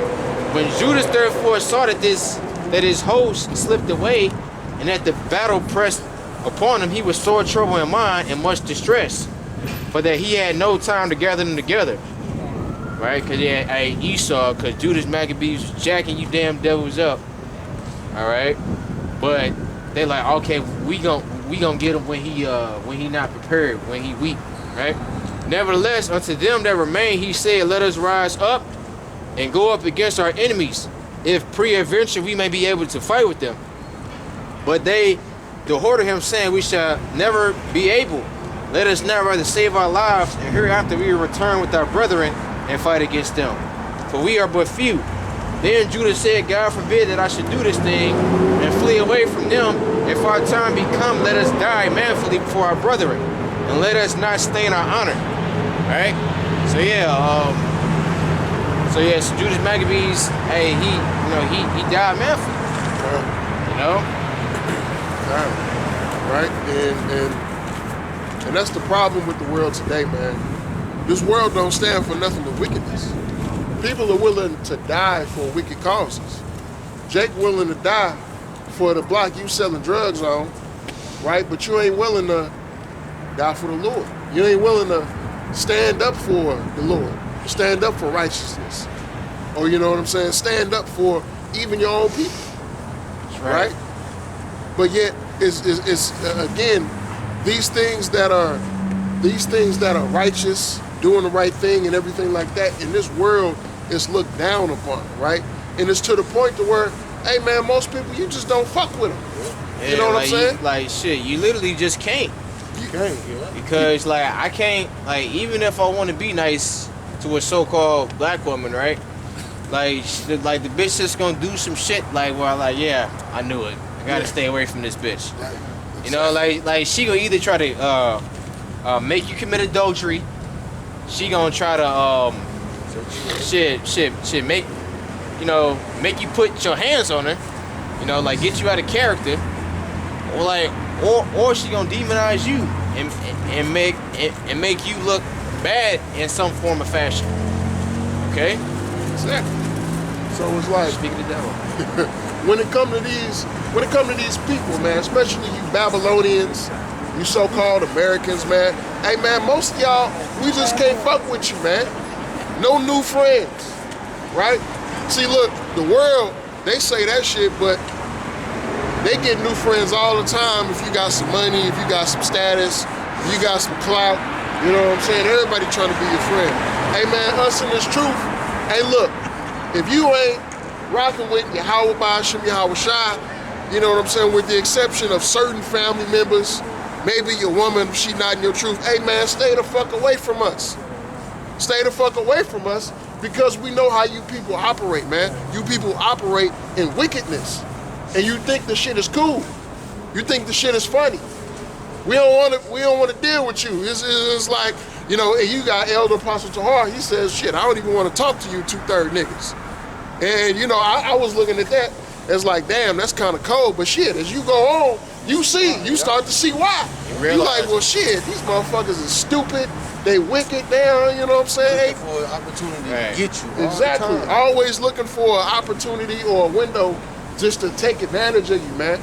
And it's like, motherfucker, are you that goddamn low and dirty and just, you just ain't got no sense of morality that everybody that you run into, you gotta have some type of ulterior motive or agenda. You gotta have power over them. Yeah, you can't just be genuine with somebody.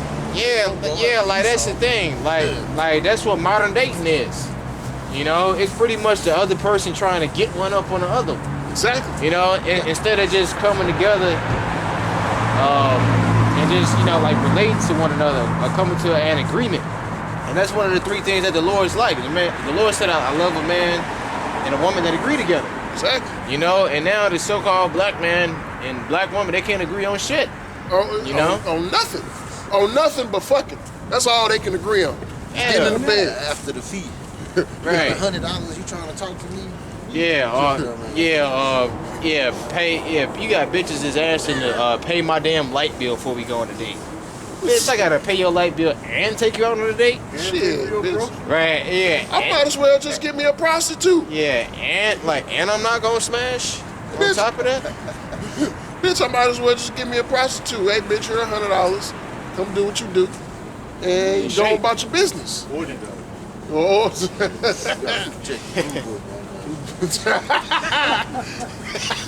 You know? But you know what I'm saying? If that's the case, but that's what this place is dwindled down to, man.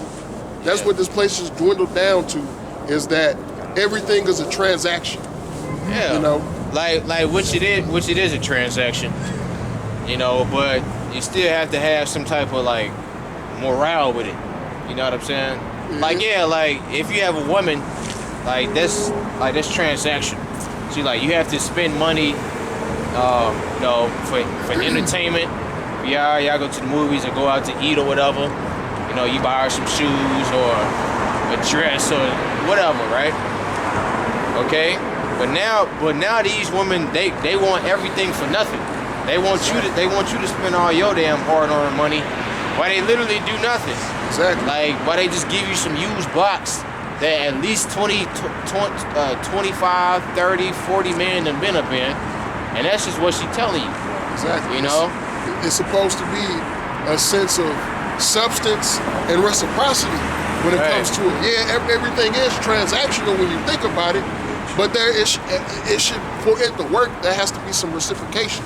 Right. You know what I'm saying? There's some type of substance with it. If I may add, the woman's behavior is her payment, really. Her being in subjection to her man for him doing all these things for her. Exactly. But it's not that way these days. Exactly. You know, they want to play the field, play the harlot, but be treated like wives. You know, Right. Like, it shit don't work that way. Yeah. You know, a bitch don't want to let you go through her phone. My phone is off limits. Oh, it's over. Or like, I don't ask to go through your phone. Like, bitch, bye. But then she'll go through your phone when you Right. sleep. Right. She had a phone and then put the phone up to your face, like while you sleep in the bed. Your ass knocked out like this in the bed. She put the phone up to your face, unlocked. Motherfucker, you wake up, your phone was on this side, now it's on this side. You like, what the fuck? Settings done changed in your shit. You like, man, somebody been in my goddamn phone. What the hell? Yeah, kind. I had one. Come on, man. It's Judges 10:10. And the children of Israel cried unto the Lord, saying, we have sinned against thee, both because we have forsaken our God, and also served Balaam. And the Lord said unto the children of Israel, did not I deliver you from the Egyptians, and from the Amorites, and from the children of Ammon, and from the Philistines, the Zidonians also, and the Amalekites, and the Maonites did oppress you. And ye cried unto me, and I delivered you out of their hand. Yet ye have forsaken me and served other gods, wherefore I have delivered you no more. Go and cry unto the gods which ye have chosen, and let them deliver you in the time of your tribulation. And the children of Israel said unto the Lord, we have sinned. Do unto us whatsoever seemeth good unto thee. Deliver us only, we pray thee, this day. And they put away the strange gods from among them and served the Lord, and his soul was grieved for the misery of Israel. Right? So yeah, kind. So that's the Lord basically like pleading with him. Like here it is, like you asked me to help you, and when I did help you, you gonna go and serve those other guys anyway. You know? So like basically what the hell? Like make this make sense. Like here it is, you only choosing me when it's convenient for you. But then when you having your fun, you have your cake and eat it too. I'm not nowhere. I'm not even in your thoughts at all. That's fake. Exactly. You know. Exactly. Yeah, but then when something come up and you need help, you know what I'm saying? Now you want to call on the Lord. It's like all you know what I'm saying? All you 2/3 of Jakes, when all hell starts to break loose, right? Who you gonna be calling on? You gonna be calling on Jesus. You know what I'm saying? You Muslims, you gonna be calling on Allah. You know what I'm saying? You gonna be calling on all of these idols and things that you serve, and ain't gonna be no help for you. Ain't gonna be nobody to help you out. Ain't gonna be nobody to come and save you, right? And the Lord is gonna leave you out there to dry. And then you go at the last minute, you gonna come around talking about some, hey man, what were those guys on the corner talking about? Some Yahweh Ba'ashim Yahweh Shai. Lord, Yahweh Ba'ashim Yahweh Shai. Now you gonna try and call on the Lord at the last minute. Right. Yahweh Shai, Ba'ashim Yahweh, why? You know what I'm saying? Saying all these different things. You can't even remember the names. Right? So you ain't gonna get no response in that day. And the Lord is gonna let you out the dry because what? You wanna come to him in your calamity, but when you was living good, when you was living fat, and everything was nice and hunky-dory for you, you had no thought of the Lord at all. So call on them other guys that you've been worshiping and have them say, you know what I'm saying? Just like Elijah was mocking the prophets of Baal. You know what I'm saying? Is your guy asleep? You know what I'm saying? Is he out here? Did he go out for a run? Is he chilling with his woman? Where he at? And that's how you know we Jacob. That's some shit Jacob said. That's how Jacob make fun of your ass. You know what I'm saying? Yeah. Come on, go ahead, bro. Yeah, this is Ecclesiasticus, right? Chapter 5, starting at verse 2. It says, "Follow not thine own mind and thy strength to walk in the ways of thy heart, and say not, who shall control me for my works? For the Lord Yahweh will surely revenge thy pride. Say not, I have sinned, and what harm has happened unto me? For the Lord Yahweh is long-suffering. He will in no wise let thee go. Concerning propitiation, be not without fear to add sin to sin, and say not his mercy is great. He will not be pacified for the multitude of my sins, for mercy and wrath come from him, and his indignation resteth upon sinners." Kind of. See, the whole point of this ministry, right, is to prophesy and to also, you know what I'm saying, give opportunity for you Israelites to turn back to your true God, right? To turn back to who your true power is, right? That's right. The Lord has given you, with open arms, giving you the ability to come back to him, right? Learn his real name, learn the true doctrine of the Bible, and find out what you need to be doing before all hell breaks loose, right? How you can receive salvation before this world just is completely obliterated here in America, right? And not the earth necessarily, but America, Babylon the Great, and a few other countries are going to be completely decimated from the earth. And the Lord is giving you the instructions and the opportunity. It's like healthcare, right? You got a certain period of time to sign up every year, right? But once it's done, it's done. You ain't gonna be able to sign up no more, right? So just reject it, right? So it's just that's how this ministry is. It's like the healthcare system. You got a certain period of time to sign up and get in. And once it's done, it's done. You gotta wait. You know what I'm saying? But ain't no more. But after this, it ain't gonna be another opportunity. You're just gonna have to wait till you get reborn in the kingdom.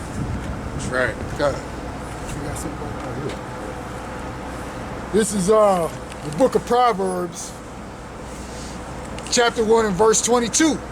"How long, ye simple ones, will ye love simplicity? And the scorners delight in their scorning, and fools hate knowledge. Turn you at my reproof. Behold, I will pour out my spirit upon you. I will make known my words unto you. Because I have called and ye refused, I have stretched out my hand, and no man regarded. But ye have set at naught all my counsel, and with none of my reproof. I also will laugh at your calamity. I will mock when your fear cometh.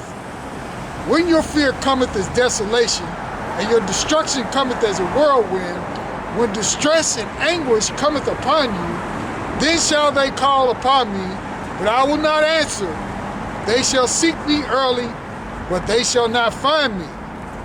For that they hated knowledge and did not choose the fear of the Lord." And I'll stop right there, just to land back off what the brother was saying. You know, the Lord has given a window of opportunity for you to hear this 100% gospel, this 100% truth. Because these men that you see week in and week out, we're not gonna always be out here. That's right. There's gonna be a day that's coming where the Lord is gonna shut the door of mercy, and you're gonna be left out in the cold, okay? And like the brother was going into, you're gonna be trying to remember, what were those names the men used to say all the time? And you're not, the Lord gonna put the spirit down that you ain't even gonna remember them names.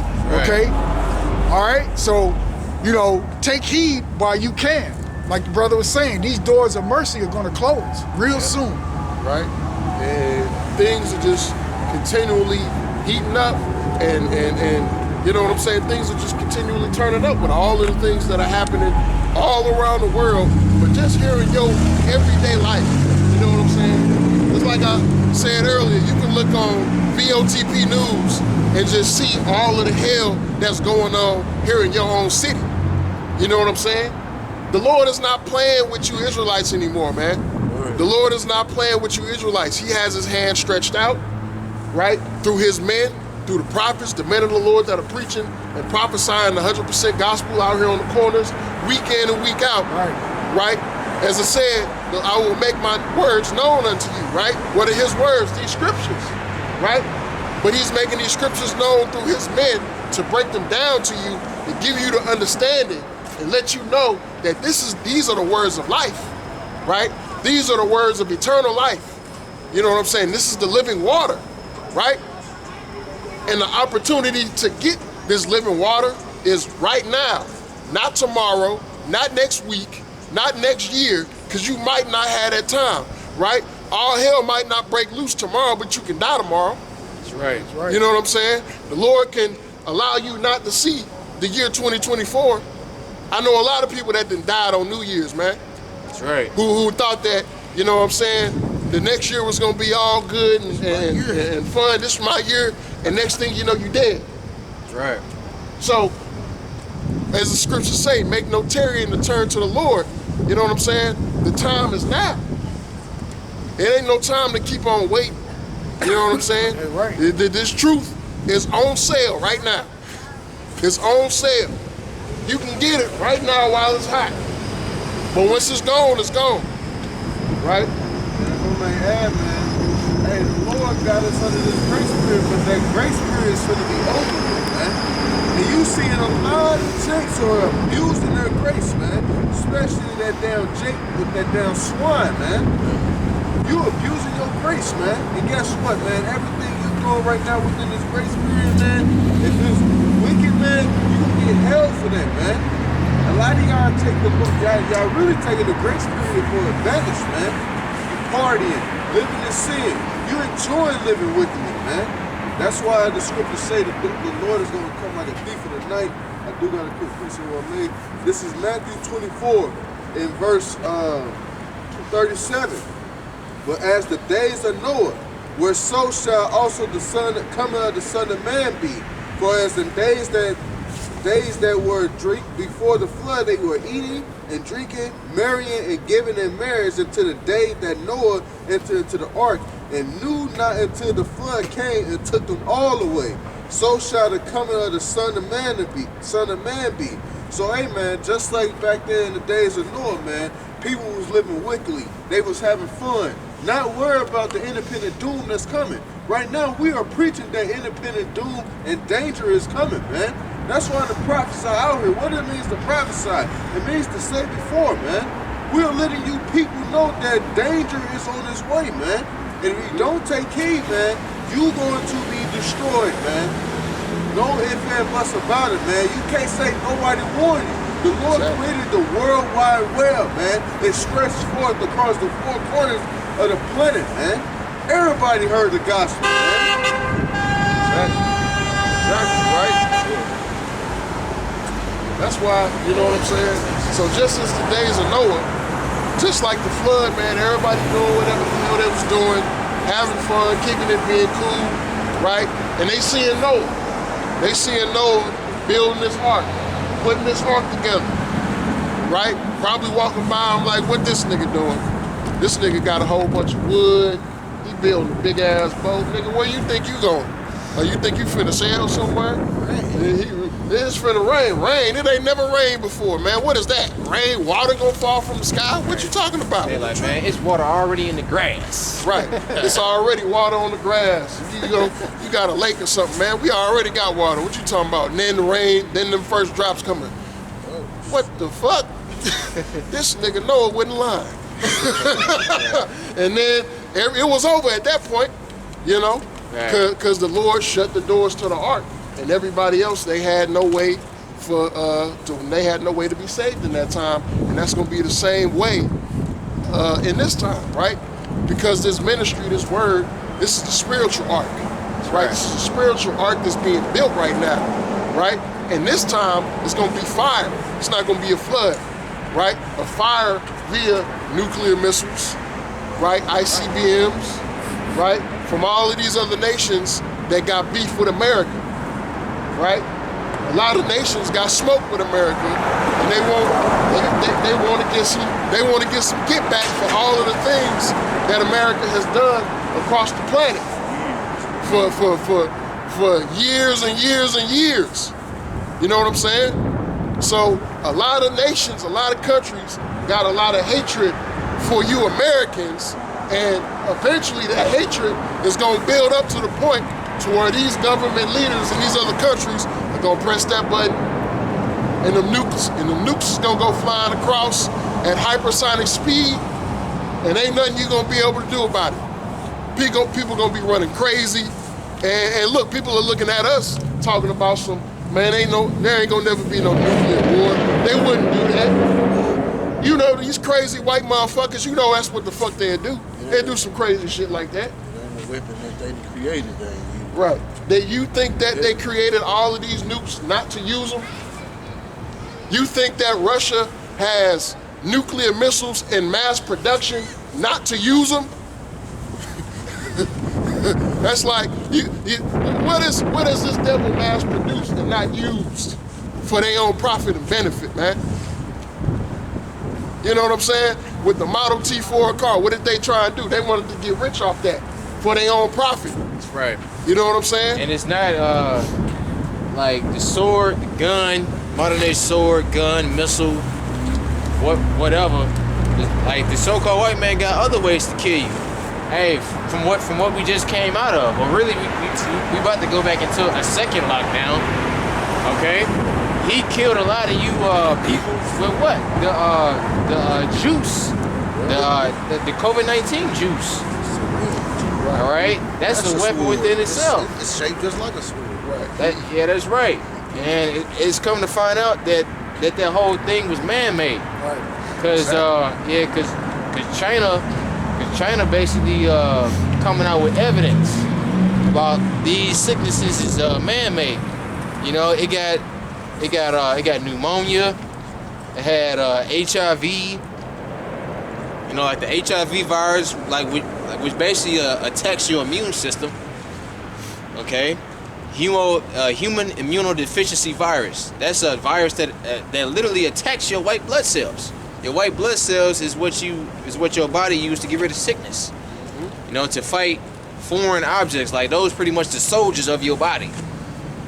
All right. You had a question, bro? No, I'm just listening. I'm waiting on the brother because he said he was talking to y'all through the comments and stuff like that. He wanted to come say something to y'all because he makes his own little videos and stuff. Okay, kind. I ain't want to just wait my fire. I'd rather just come out here to get edified. You know what I'm saying? All Kind. right, read it. Yeah, we got you. It's great, right? You get that Revelation 13 and 1 through 7. This is the book of Revelation, chapter 13, verse 1.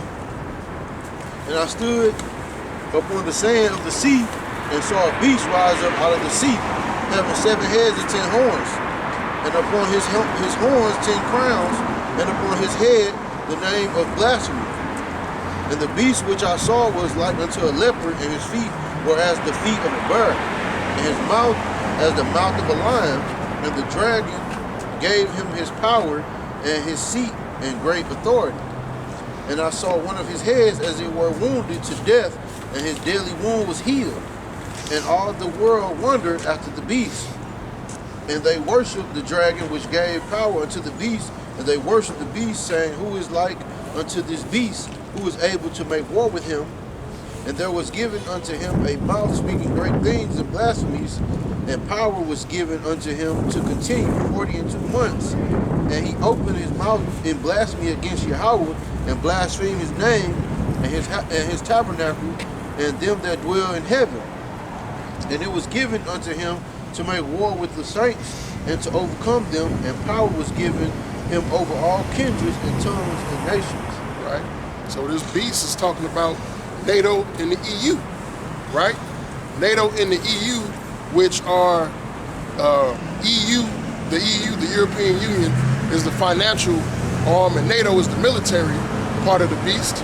And the whore, which is Babylon the Great, sits on top of the beast, right?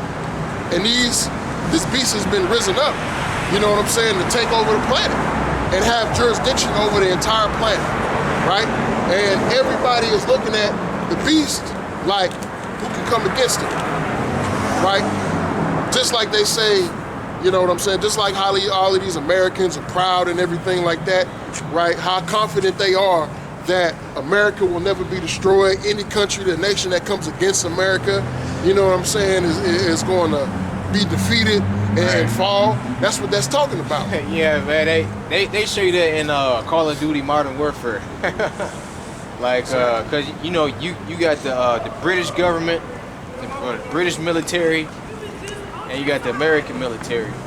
All right, and who are they going against? Russia. Right, exactly. All right, Russia, Iran. Yeah. You know what I'm saying? Who we know is the BRICS nations. That's right. Right. And shit. Hey, but that's not gonna happen in real life, because America gonna be destroyed. Right. All right. Like there is no getting out of this. It's not like Morpheus said in the Matrix. There is no if. It's just a matter of when. Exactly. You know, it's already written, and I mean everything else in the scriptures came to pass. Why wouldn't this? Right. So why wouldn't this come to pass? Transatlantic slave trade happened. The fall of Rome happened. What? 70 AD happened. Like the falling away happened. The flood happened. All right. The sacking of the temple happened. Right. Edomites coming into power again. That happened. Right. All of the previous empires before you Edomites, that happened. That was prophesied in the scriptures. That's right. So what make you think that this is not gonna happen? Like all those other kingdoms failed. The Lord killed the Egyptians, killed Pharaoh. You know? So what make this place so damn special? Right. It ain't nothing special about America. Right. As a matter of fact, this is the least special place out of all of the empires, man. Right? Because this is America is just a mix of all of these empires put together, right?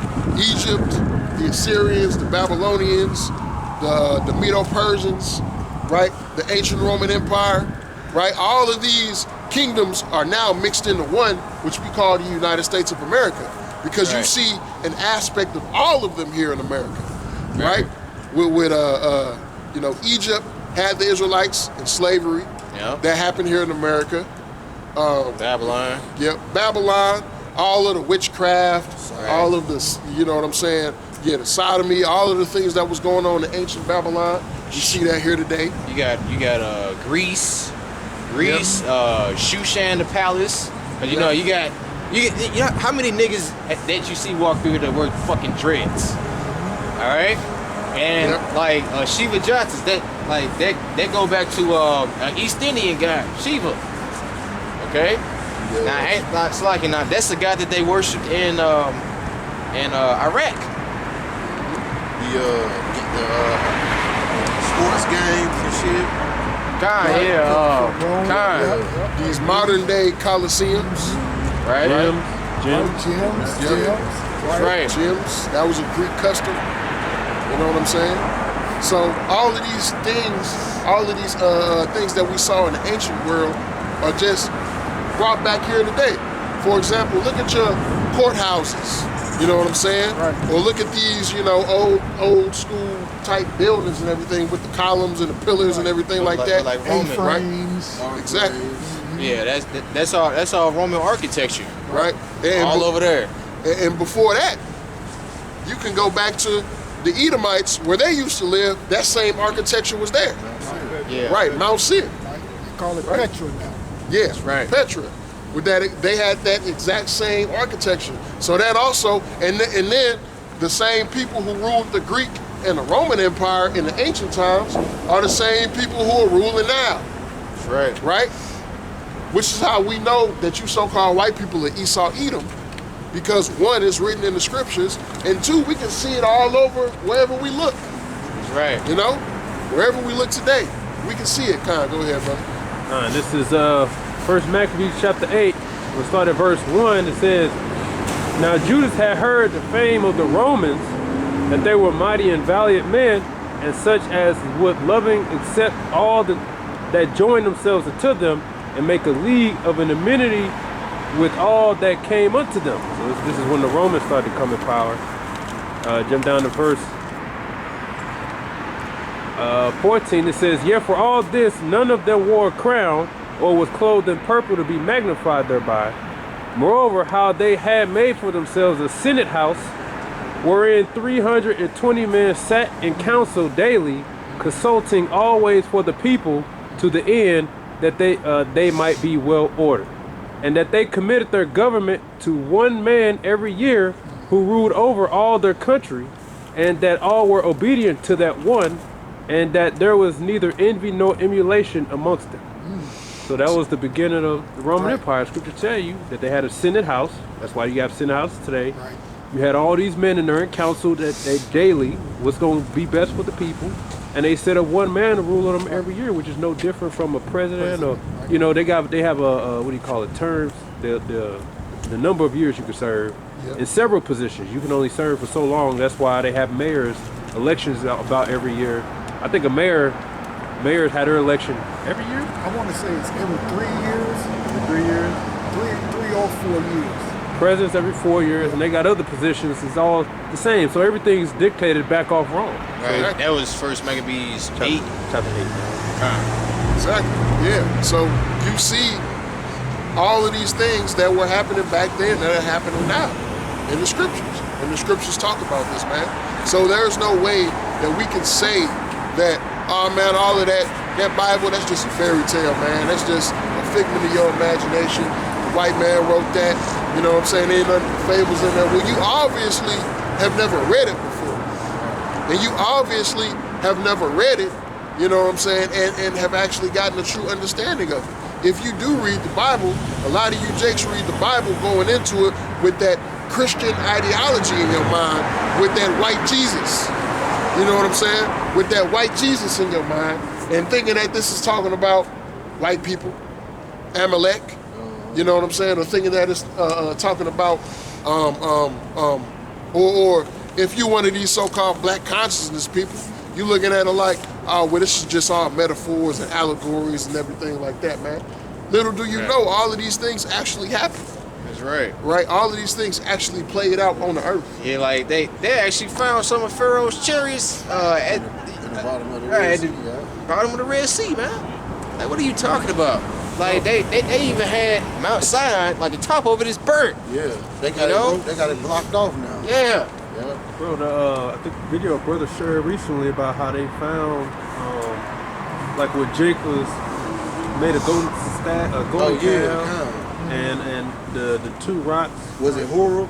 Yeah. Or Mount Horeb, yeah. And how it was something else they found there. Little idols, I think, and carvings. And they can see that water has been there before. I forgot how. I think they found an altar in one of the spots, and then they found the rock with the split in it. Yeah. Right. They got on the earth today. Back then, when the Lord had stopped the sun for a whole day, they even got recorded documents that the sun stopped moving for a whole day.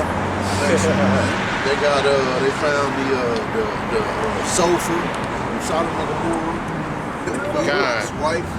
Right? Yep, they got Lot's wife still over there. You know. Oh, didn't we talk about Noah's Ark? I thought you said Shalom. Yeah, Noah's Ark. They found. Right. They basically found that. You know, I forgot. Well, I think I covered it. It basically, it basically like calcified, because and then like grass grew over it, and all that. And it got the whole outline, built.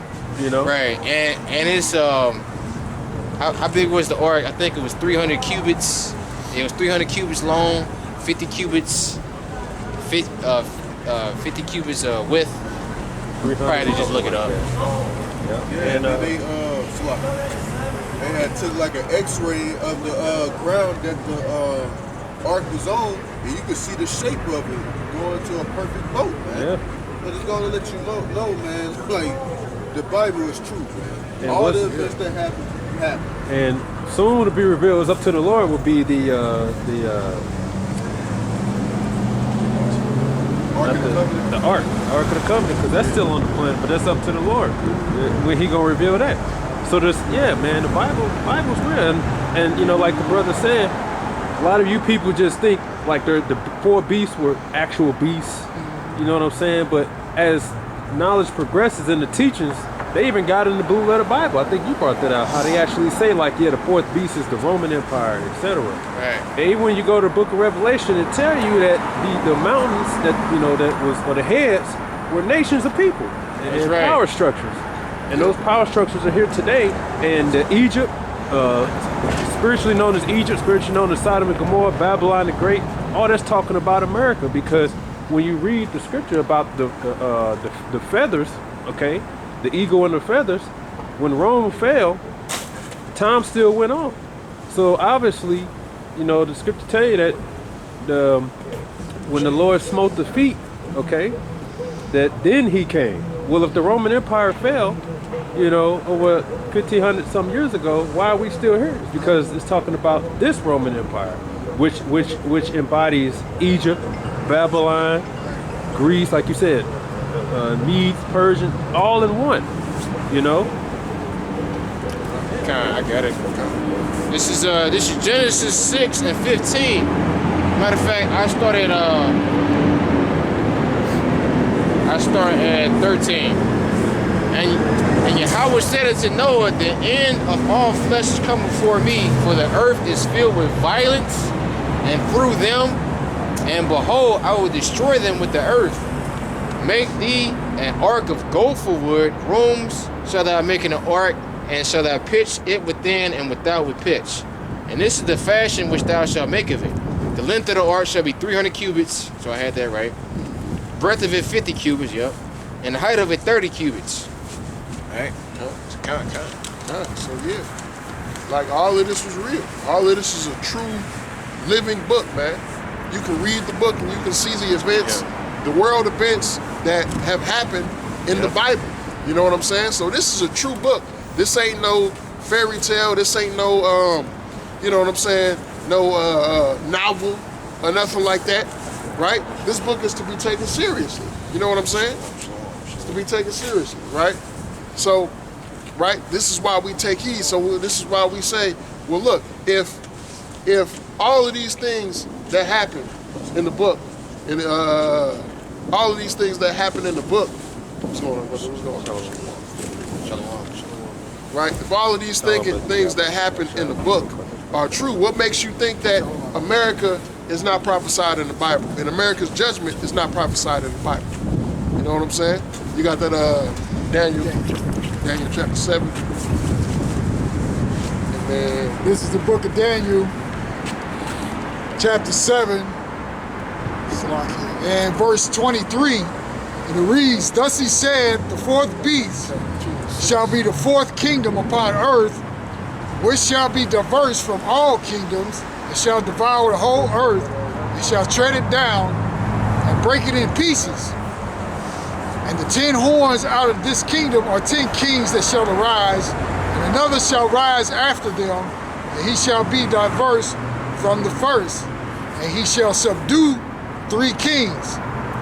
And he shall speak great words against the Most High, and shall wear out the saints of the Most High, and think to change times and laws. They shall be given into his hand until a time, and times in a dividing of times. right? So again, prophesying about the nations today, right? This is the 4th beast, or the revival of the 4th beast, which is the Roman Empire, right? Talking about NATO and the EU, the 7 heads and the 10 horns, you know? Right? And it says that the 10 horns are 10 kings, right? Which are talking about nations, right? Nations and countries, you know? So again, This is prophet. The scriptures are living water, man. The scriptures are living, and the prophecies are true. You can't find this in the Quran. You can't find this. I already started to shoot. You can't find this in the book of Mormon. You can't find this with the you know what I'm saying, the Buddhism and all of that stuff, man. Right? You can't find these in these other. You can't find these prophecies in these other writings about these idols, man. These idols are not gonna tell you what's going to happen to America, Babylon the Great. They're not gonna tell you about that, man. Right? Let me get that 2 and 6. This is the book of Habakkuk, chapter 2, in verse 6. Shall not all these take up a proverb against him, and a taunting proverb against him, and say, woe to him that increaseth that which is not his, how long, and to him that ladeth himself with thick clay. Right? So it says, woe to him that increaseth that which is not his. Who is the one who's been conquering, going around the earth, conquering and taking over all of the nations, all of the lands, putting his military bases in there, you know what I'm saying, overthrowing their governments, putting their puppeteers, their puppet government leaders as heads over these countries? Esau, Edom, the so-called white man, right? And mainly what country? Because it says, ladeth himself with thick clay. It's talking about America, Babylon the Great, because that word clay is going into debt, right? And America is 23 trillion dollars in debt, right? 23 going on 24 trillion dollars in debt, right? So this is talking about Babylon the Great. Yeah, because America builds a society based off of credit and interest. Yep. You know, and a lot of them people, they really can't afford that shit. You know? Like, here it is, you trying to make people pay shit, and how they gonna pay it back? You making shit too damn expensive. Right. Exactly. You know what I'm saying? Yeah, like you want to go get, here it is, you want to go get a car, and let's say you don't have good credit. This motherfucker give you an interest rate so high and it'll approve you for it just because you got bad credit. You know what I'm saying? You get a 25% APR because your credit ain't that good, and you just want to get a vehicle so you can drive. Under other conditions, you will be able to pay it back. You can get a little interest, you'll get your money back and everything like that. But this devil's so damn wicked, it's like, all right, well look, instead of us trying to help you improve your credit, motherfucker, we just gonna charge you out the ass. We just gonna get more money and get you in more debt. You know what I'm saying? Your great-grandkids gonna be paying that shit out. Yeah, exactly. Right. You know what I'm saying? That's why Jake died and leave a bill instead of a will. You know what I'm saying? Jake got all these debts, especially you know what I'm saying? You Israelites, you so-called blacks, Hispanics, and Native Americans. You get put into so much debt, right, that you can't get out of, right? That's why the scriptures say, and if you gain riches, you gain it to put it in the bag with holes. Right. Shit. Man, I'm thinking, this morning, man, I'm like, all right, man, I'm working, you know what I'm saying, doing Uber, trying to save up my money and everything like that. I left my money in my checking account, motherfucking Jim, and took $200 out my shit. I'm like, man, what the hell? I'm like, it's bullshit.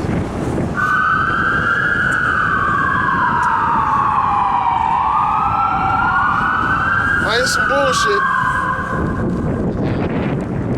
This is some bullshit because, you know what I'm saying, even when you try and be financially responsible and try and be financially sound, you know what I'm saying, it's always something that's gonna come up for you Israelites. Yeah, They like, take some shit too early. You're like, hold up, man, I ain't gonna pay for this right now. And that's like, oh, we'll owe you. No, get my shit back. And then that's how I was. I was like, man, I'm gonna pay my gym fee, but goddamn, man, like, at least notify me first before you take it out my account. So I'm gonna take it out myself. You know what I'm saying? Right. I'm gonna give you the money when I'm ready to give it to you. Like, you pretty much giving these financial institutions or these gyms or whatever you paying to leeway to go into your pocket. Exactly. You know, like that's why the so-called white man want to make everything digital. Mm-hmm. You know, so they can just go into your pocket and just get it out of there whenever they want to. Exactly. That's what I'm thinking. Like, cause I don't know. I don't never leave money in my checking account for that reason. For that reason, I always put it in my saving account just in case it's some shit. You know what I'm saying? You might have had a subscription or something, and motherfucker go in there. You look, I got this much. Next hour, you look. Damn, Apple good for taking their money out your shit. See, like, look, like, I know, Apple. See, you'll cancel a subscription with Apple, and then they'll put it back on. Yeah. Right. I'm like, goddamn. It's like, bro, you got a subscription on Apple. It's like this motherfucker. No, when you put some money in your account, it's like, all right, I put some money in my account. Notification. Subscription. What the fuck, nigga? I just canceled this shit. I just put it in there. It's like, bro, that's when you give them your debit card and everything like that. It's literally like he said. It's freedom for them to go in your pockets, and they don't tell you. And it's more like it's a don't mind if I do type deal, man. And they don't send you no notification. The only thing you see is money going out of your damn checking account. And here's another thing too. Cause I used to be in the software and everything like that. With these payment processors and stuff like that, they got code to where you can actually send a request just to see if you got money in your account. That's why it wasn't like you try and sign up for something and everything where it says it's free, you don't have to pay anything, but then when you try and do it, they be like, nah, you gotta have some money in your account. You know what I'm saying? Right. Because they send something out where it says, all right, check to see if you got some money in his account. Okay, he got some money in his account. All right, he good, let's go. That's what these damn companies do. They sending out requests. That's how every time you put some money in your account, it's always coming right back out from these damn subscriptions that you might not have paid or you might have missed because they're constantly sending signals or sending API requests and see if he got some money in his account. Okay, he's got some money in his account. He didn't pay his subscription for this month. Let's go ahead and get that.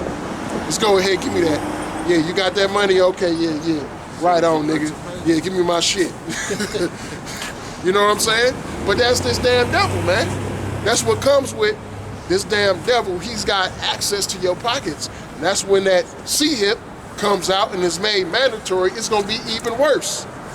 The MOTB is going to be even worse than that because he's going to be able to say, all right,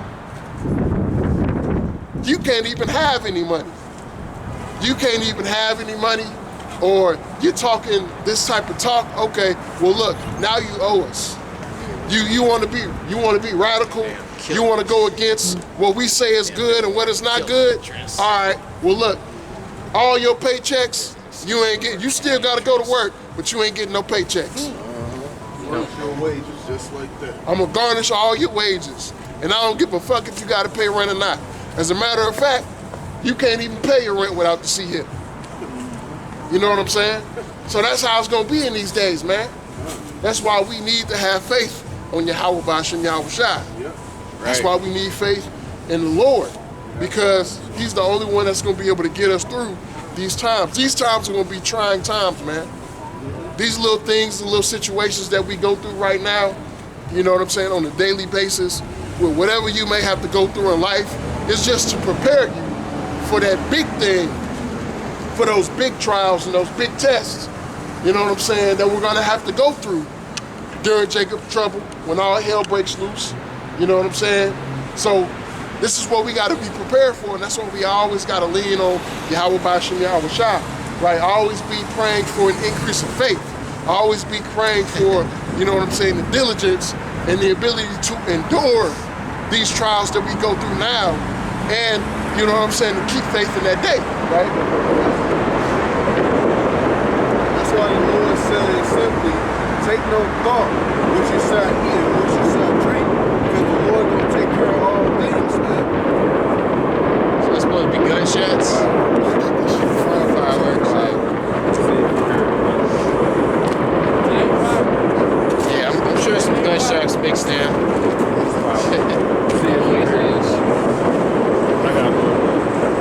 Right, because, just like the brother said, we basically going into this with nothing really tangible. All we're going to have really is the armor of the Lord. That's all you're going to have. You know, this is Ephesians 6:13. Wherefore, take unto you the whole armor of Yahweh, that ye may be able to withstand in the evil day, and having done all to stand. Stand therefore, having your loins girt about with truth, and having on the breastplate of righteousness, and your feet shod with the preparation of the gospel of peace. Above all, taking the shield of faith, wherein ye shall be able to quench all the fiery darts of the wicked, and take the helmet of salvation, and the sword of the Spirit, which is the word of Yahweh. Right, so this is the armor we're going to have. Just ultimately is a covering of the faith of the Lord, right? And it said, I like that when it says shield of faith, because that's really your defense against the time to come. That's your mental stability in the evil times to come. Whereas the other people are going to be concerned about what's tomorrow going to look like, what's next week going to look like. You're going to have that faith to know to say, look, I believe that Yahweh Shem Yahshua is going to make a way for me. I don't know how it's going to come, you know, but that's really where the Lord shines best, you know, where you have no idea how the blessings going to come, and he just comes in and he shows you how he's going to deliver you or how he's going to take care of you, all so he can, you know, get that glory. So that's going to be a beautiful time for Yahweh Shem Yahshua to shine. You know, you just have to let him, like I always say, let him be the man in that day, and don't try to save your own life and move in fear and ultimately go and sell out. You know, like I always mentioned, the pandemic was a good example of that. Even so-called Israelites who had faith accordingly, supposedly, just when that little scare came, they went down to Egypt for help, right? And they tried to justify by saying, oh, yeah, we know he the devil, but he ain't the devil no more, not right now, because he wants you to live. You know, he wants you to live. So that shows you lack of faith, no faith at all, and that shows that when the time of trouble comes, Jacob run to Egypt for help. So we're gonna really see who's the true believers in that day, like we always say. When they bring that chip, as much as people can laugh and mock, but when they really bring that, and the threat of actually being able to put food on your table is a stumbling block for you to get that, we're gonna see what you're gonna do. We're gonna see what you're gonna do, and you're gonna have a lot of Israelites that's gonna take it and justify themselves in saying, oh, it ain't the MOTB, or oh, I can still repent, right? And that's what we're gonna see. We're gonna see, you know, when that time comes, that hour of temptation. Shalom. Who's really gonna be about fear of the Lord. The Lord's gonna sit back and watch. Say, I'm gonna see who really has my fear in them, who really trusts me. For those of you who's gonna go and take the chip, or run to Egypt for help, or maybe behind the scenes you go and take it, right? The Lord's gonna expose you, because the scripture do talk about that canker, which is that cancer that you're gonna get, you know, as a punishment. Right. So as the scriptures say, right, woe to them that turn to Egypt for help, right? Or woe to them that put their trust in Egypt, right? So if you're thinking that this so-called white man and these Edomites got the solution to your problems in that day, well, you're gonna be sadly mistaken. Because Esau Edom, this motherfucker, he don't do nothing without strings attached. He don't give you no help without some type of benefit for him, and that benefit is never righteous. That benefit is never to actually help you out. He'll give you something that'll help you out for a time, right? But then it'll turn around and it'll just be, you know what I'm saying? It'll just be something that bites you in the ass or something that's harmful to you, right? Just like the, you know what I'm saying? The jump shots, man, right? It was supposed to keep you from getting the COVID-45 virus, right? But then a lot of you end up still getting it. And then multiple times. Yeah, multiple times. And then a lot of y'all just ended up dropping dead from it, right? Here it is, you know what I'm saying? Gil Bates was the main one who went on camera and said, with these vaccines, we can drastically reduce the population. And everybody just turned to the Yeah, and clap for that. And all you Israelites turn a blind eye to what he said. That's right. You turn a blind eye to what he said, and here it is. These jump shots come out, and you line it up to take them. Right. So yeah. So hey, you got him out there that may be struggling or whatever. You may be insecure about how you look. Hey, at least you ain't got that juice in you. Okay? And like, but that's why these Edomites, they talking about like a universal vaccine. You know, basically like to vaccinate you through the air, or through the food, and all that. Because like they know a lot of people didn't take it. And guess what? We still not gonna take it. Yep. We don't want none of that. Like I done had COVID about 2-3 times. Yeah. And the Lord healed me every single time. Exactly. You know, I didn't die. Yeah, I was sick as hell. But eventually my immune system fought it off. Yep. Yeah, did what it's supposed to do. Right. And I remember when I caught it, and you talking about being sick. Oh man. Like weak as hell. Man, you weak, you can't eat, you coughing. I got on them. Hey, I ain't gonna lie. I got on the floor and I prayed and I told you how about Shimmy I was shy. If you ready, I'm ready. I didn't care. You know, but the Lord healed me. Right. exactly. And I made a video about it. I don't know if any of you brothers saw it. You know, when I made the video about being sick. Yeah, you know, I saw it. Yeah. Like that's what your channel do. Yeah. Because the elder would not talk about sharing it. Right. So, you know, my faith and trust to the death was with Yahweh and is with Yahweh Hashem Yahushua. I was ready to die if need be, you know, in the name of the Lord. Okay? But you got people out here, like the brother was saying, you know, you put faith in Egypt, and you put faith in these witch doctors. You put faith in these witch doctors, man. You know, for all you soft-ass Christians out there, you know, your Christian pastor turned his fucking parking lot of the church into a fucking jump shot center and told you all, oh, you be all right, just come on in and let them shoot you with this thing. You know, hey, man. You know, that showed a lack of faith on your part, okay? Yep, mass in the church. And then question, what did he get for opening it for, you know, what he get on the back end?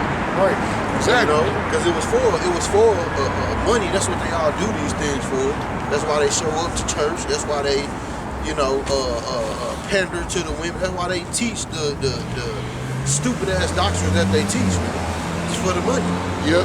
And all of these damn Christian pastors are being exposed for who they truly are. Right. Look at your boy T.D. Jakes. You know what I'm saying? The power bottle. You know what I'm saying? He being exposed for who he truly is. And a lot of you put your trust in this man, thinking that this man was leading you in the right direction, but then you look at his life, he hanging out with Diddy. He hanging out with Diddy, and Diddy ain't never been to his church. He partying with Diddy, man. Well, he partying with Diddy. Nigga talking about some quote unquote party. Right. You having a Diddy party. Yeah. You know what I'm saying? And that nigga Diddy is wicked as hell, man. That nigga Diddy. That boy is wicked. That boy is wicked and gruesome, man. See how he trying to change his name to Love when he saw he was gonna go down and shit. Yeah. We need to come together and we need to stick together. Nigga, you been with Esau for how many years? Right. Gatekeeping for him. Right. Exactly. Turning motherfuckers out. Now you want to be love, and stick together. Yeah, shit, man. Diddy is sodomite. He a murderer.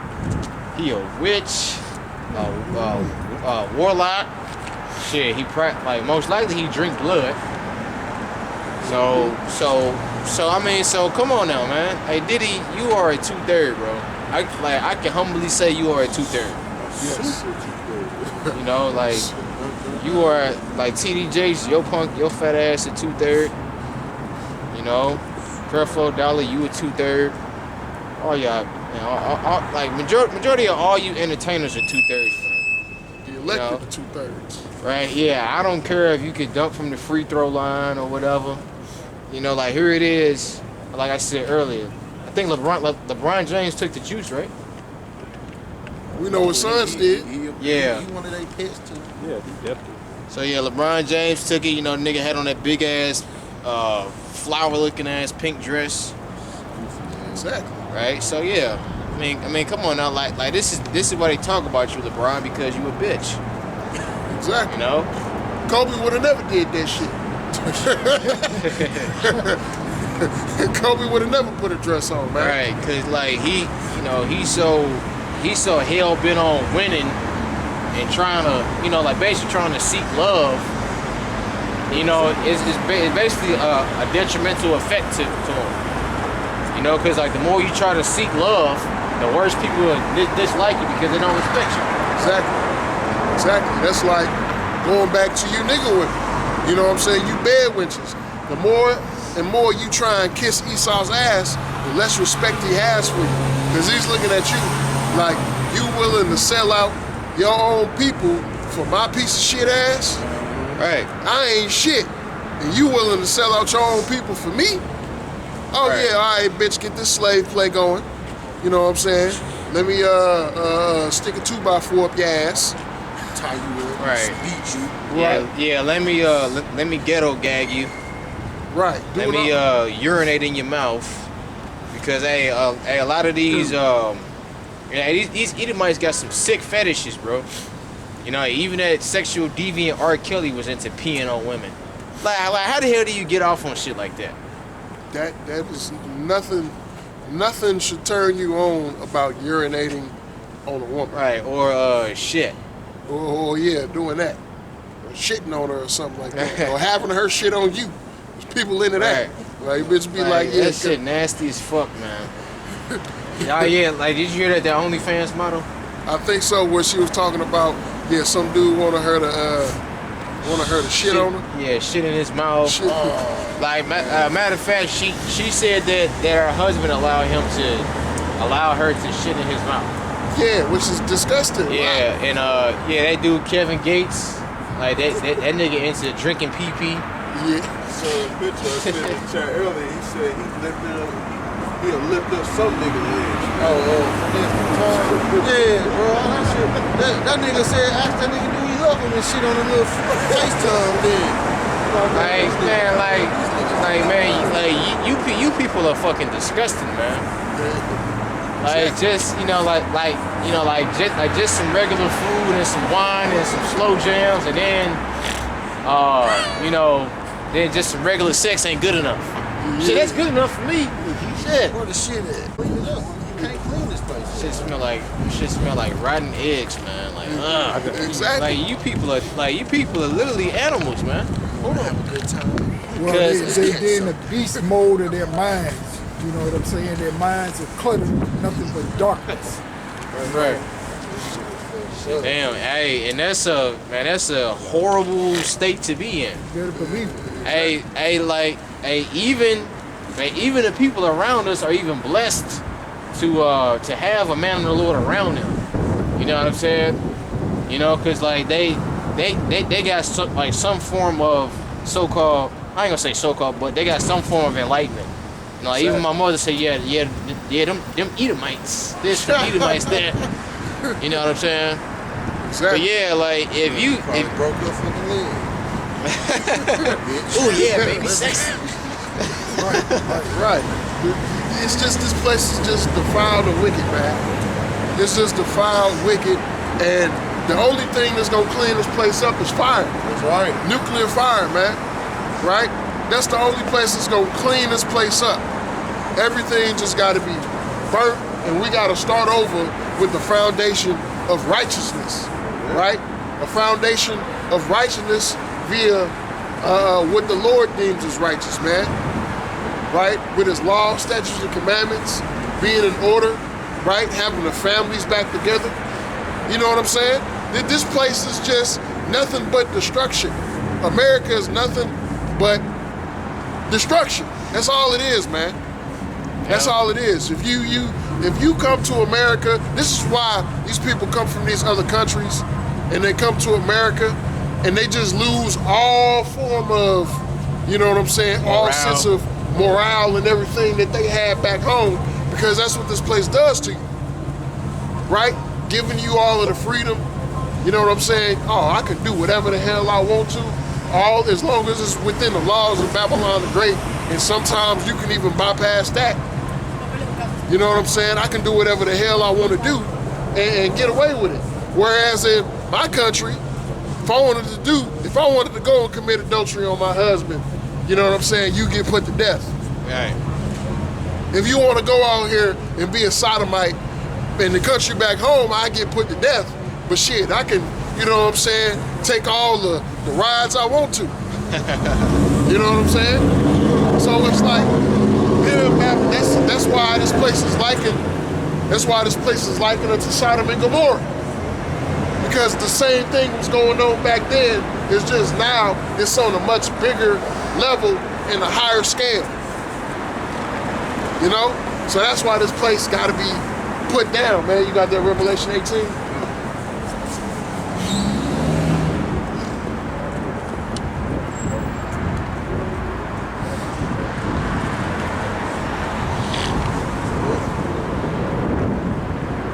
This is Revelation chapter 18 and 12. The merchandise of gold and silver and precious stones, and of pearls and fine linen, and purple, silk, and scarlet, and all thine wood, and all manner of vessels of ivory, and all manner of vessels of most precious wood, and brass and iron and marble, and cinnamon and odors and ointments and frankincense and wine and oil, fine flour, wheat and beasts and sheep and horses and chariots and slaves and souls of men. Okay. Yep, so when you look at this place, man, and you look at this place from a surface level, you see all of the glitz and the glamour, the glory, you know what I'm saying? All right, you can come here, oh, I can go and, you know what I'm saying, build a business, I can get a Bentley, I can get this car, I can get that car, I can have this many women, I can do this, you know what I'm saying? I can go and get me a baddie or something like that, man. I can I can scam all I want to, I can do all of this stuff, man, right? But what is this place, man? This place is wicked, right? You got the Revelations, you got the 17. Now go ahead and get that.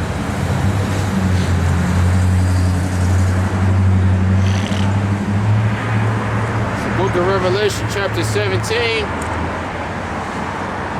verse 1, and it reads, "And there came one of the seven angels which had the seven vials, and talked with me, saying unto me, Come hither, I will show unto thee the judgment of the great whore that sitteth upon many waters, with whom the kings of the earth have committed fornication, and the inhabitants of the earth have been made drunk with the wine of her fornication. So he carried me away in the spirit into the wilderness, and I saw a woman sit upon a scarlet-colored beast full of names of blasphemy, having 7 heads and 10 horns. And the woman was arrayed in purple and scarlet, and decked with gold and precious stones and pearls, having a golden cup in her hand full of abominations and filthiness of her fornication.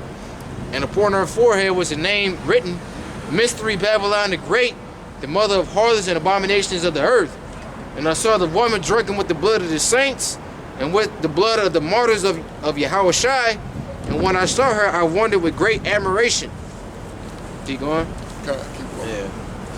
"And the angel said unto me, Wherefore didst thou marvel? I will tell thee the mystery of the woman and of the beast that carried her, which hath the 7 heads and 10 horns. The beast that thou sawest was and is not, and shall ascend out of the bottomless pit, and go into perdition. And they that dwell on the earth shall wonder, whose names were not written in the book of life from the foundation of the world. And they behold the beast that was, and is not, and yet is.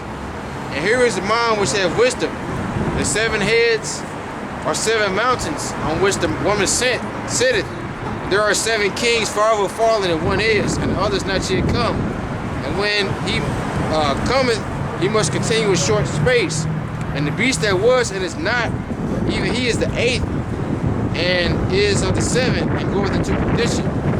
And the 10 horns which thou sawest are 10 kings, which have received no kingdom as yet, but receive power as kings 1 hour with the beast. These have one mind, and shall give their power and strength unto the beast. These shall make war with the Lamb, and the Lamb shall overcome them, For he is the Lord of lords and King of kings, and they that are with him are called and chosen and faithful. And he said unto me, the waters which thou sawest, where the whore sitteth, are peoples, the multitude of nations and tongues. And the 10 horns which thou sawest upon the beast, these shall hate the whore, and shall make her desolate and naked, and shall eat her flesh and burn her with fire. For Yahweh hath put in their hearts to fulfill his will, and to agree and give their kingdom unto the beast, until the words of Yahweh shall be fulfilled. And the one which thou sawest is that great city which reigneth over the kings of the earth. Right? So, well, basically Revelation 17 is breaking down this current empire that we see today. Right? This current empire with NATO, with America as the woman, and NATO and the UE being the beast. Right? Because America has it set up to where these other countries are doing the bidding of America, right? They're taking on the philosophies of America. They're taking on all of these things that America has set forth for them, right? And they see how detrimental it is to their countries. Their women are out of order. You know what I'm saying? You got a lot of financial things going on in these countries. A lot of uprisings and stuff have been going on in these countries like France and England and stuff like that, right? So they're seeing how detrimental America's philosophies and ideologies were to their countries, and they're getting tired of it. So that's why at the end of the scriptures, it says, and the beast shall hate the whore, eat her flesh, and burn her with fire, right? So all of these countries that America is in cahoots with are going to turn on America, and they're going to aid Russia and the BRICS nations with destroying this place with nuclear missiles, which is why in Revelation, I don't remember what chapter it was, where it talks about the 200 million warheads, man, right, that are going to be dropping down on America, you know what I'm saying, like figs falling from a tree, right? I think that's Revelation 9. God. So, you know, these nations have a controversy with Babylon the Great, and it's going to get to the point to where these nations are going to release everything that they got. They're going to give America everything that they got just to destroy this place, man. And this is how you get the lake of fire. This is how you get that lake of fire, right? For all of these nuclear missiles touching down on this place and just putting this place, making this place desolate, man.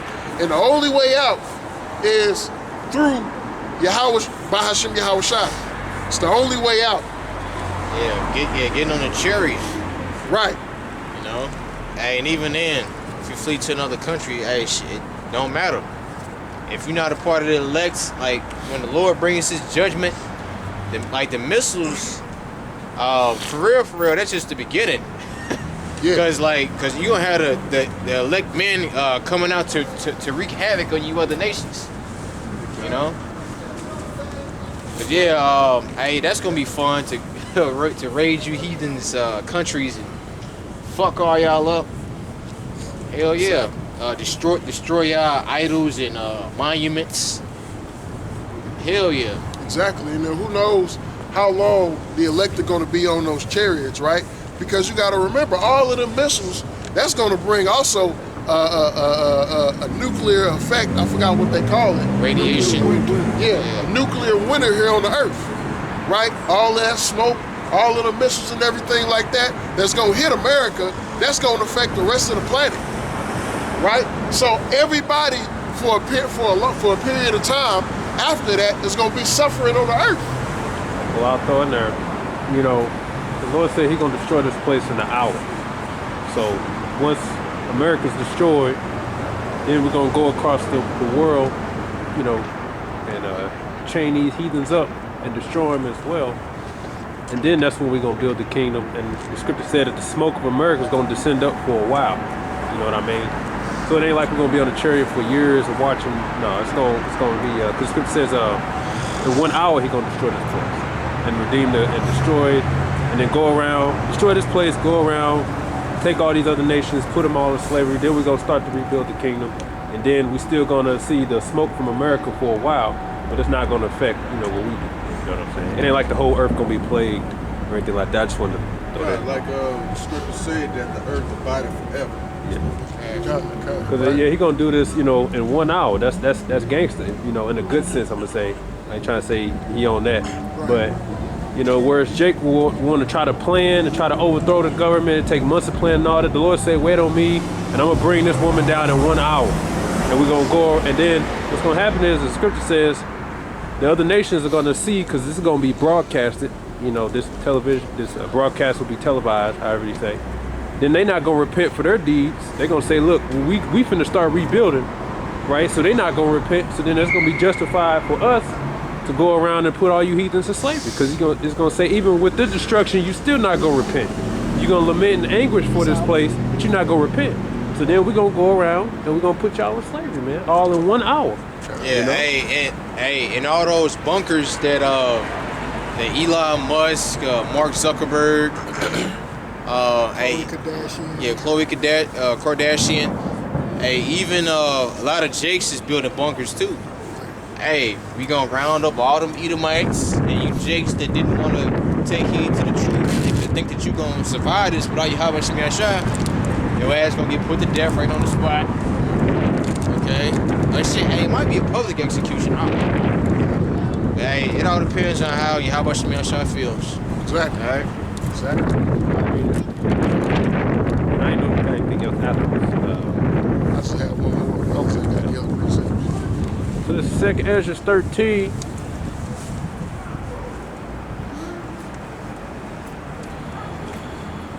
All right, let's see. Breakdown.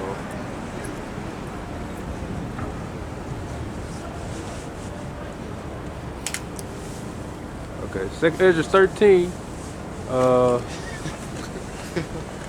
It's that shit. Verse. Still there. Last count.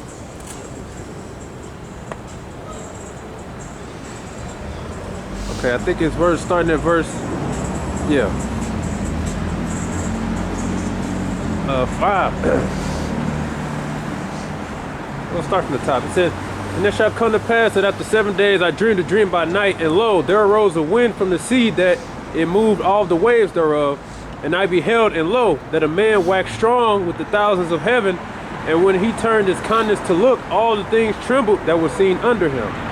And whensoever the voice went out of his mouth, all they burnt that heard his voice, like as the earth faileth when it feeleth the fire. And after this I beheld, and lo, there was gathered together a multitude of men out of number from the four winds of heaven to subdue the man that came out to sea." Talking about NATO and the EU. "But I beheld, and lo, he had graven upon himself a great mountain, and flew upon it. But I would have seen the region or place whereabout the hill was graven, and I could not. And after this I beheld, and lo, all they that which were gathered together to subdue him was sore afraid, yes, durst fight. And lo, as he saw the violence of the multitude that came, he neither lifted up his hand, nor held sword, nor any instrument of war. But only I saw that he sent out of his mouth, as it had been a blast of fire, and out of his lips a flaming breath, and out of his tongue he cast out sparks and tempests.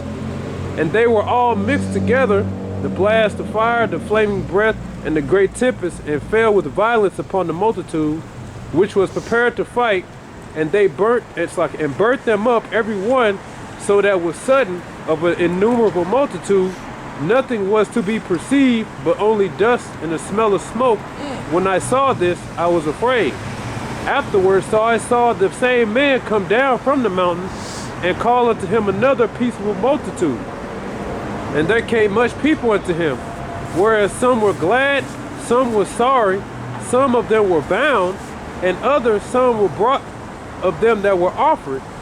Then was I sick through great fear, and I awakened and said." So that was, that's what the Lord ended up doing. And he goes on to break down how the peaceable multitude represents the elect, right? And those that were bound, basically with the other nations, with the other slaves. And then, like I said, it lines up with the book of Revelation, where it says that after, they lament over this Babylon the great whore, but they still didn't repent of their deeds. So then that means we're going to be justified in going around the other world, destroying you and putting you all in slavery. Those who won't bow down, you're going to get put to death.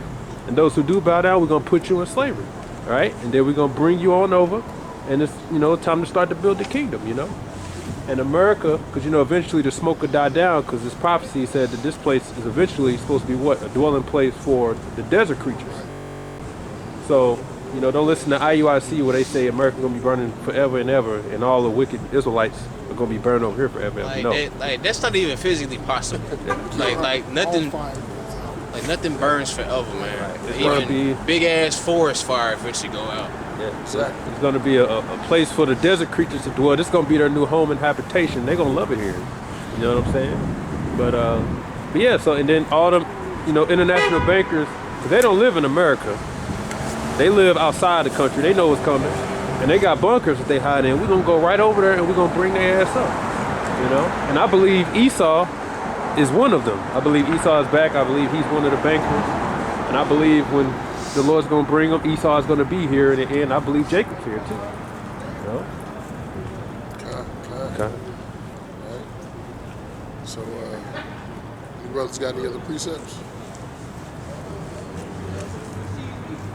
No.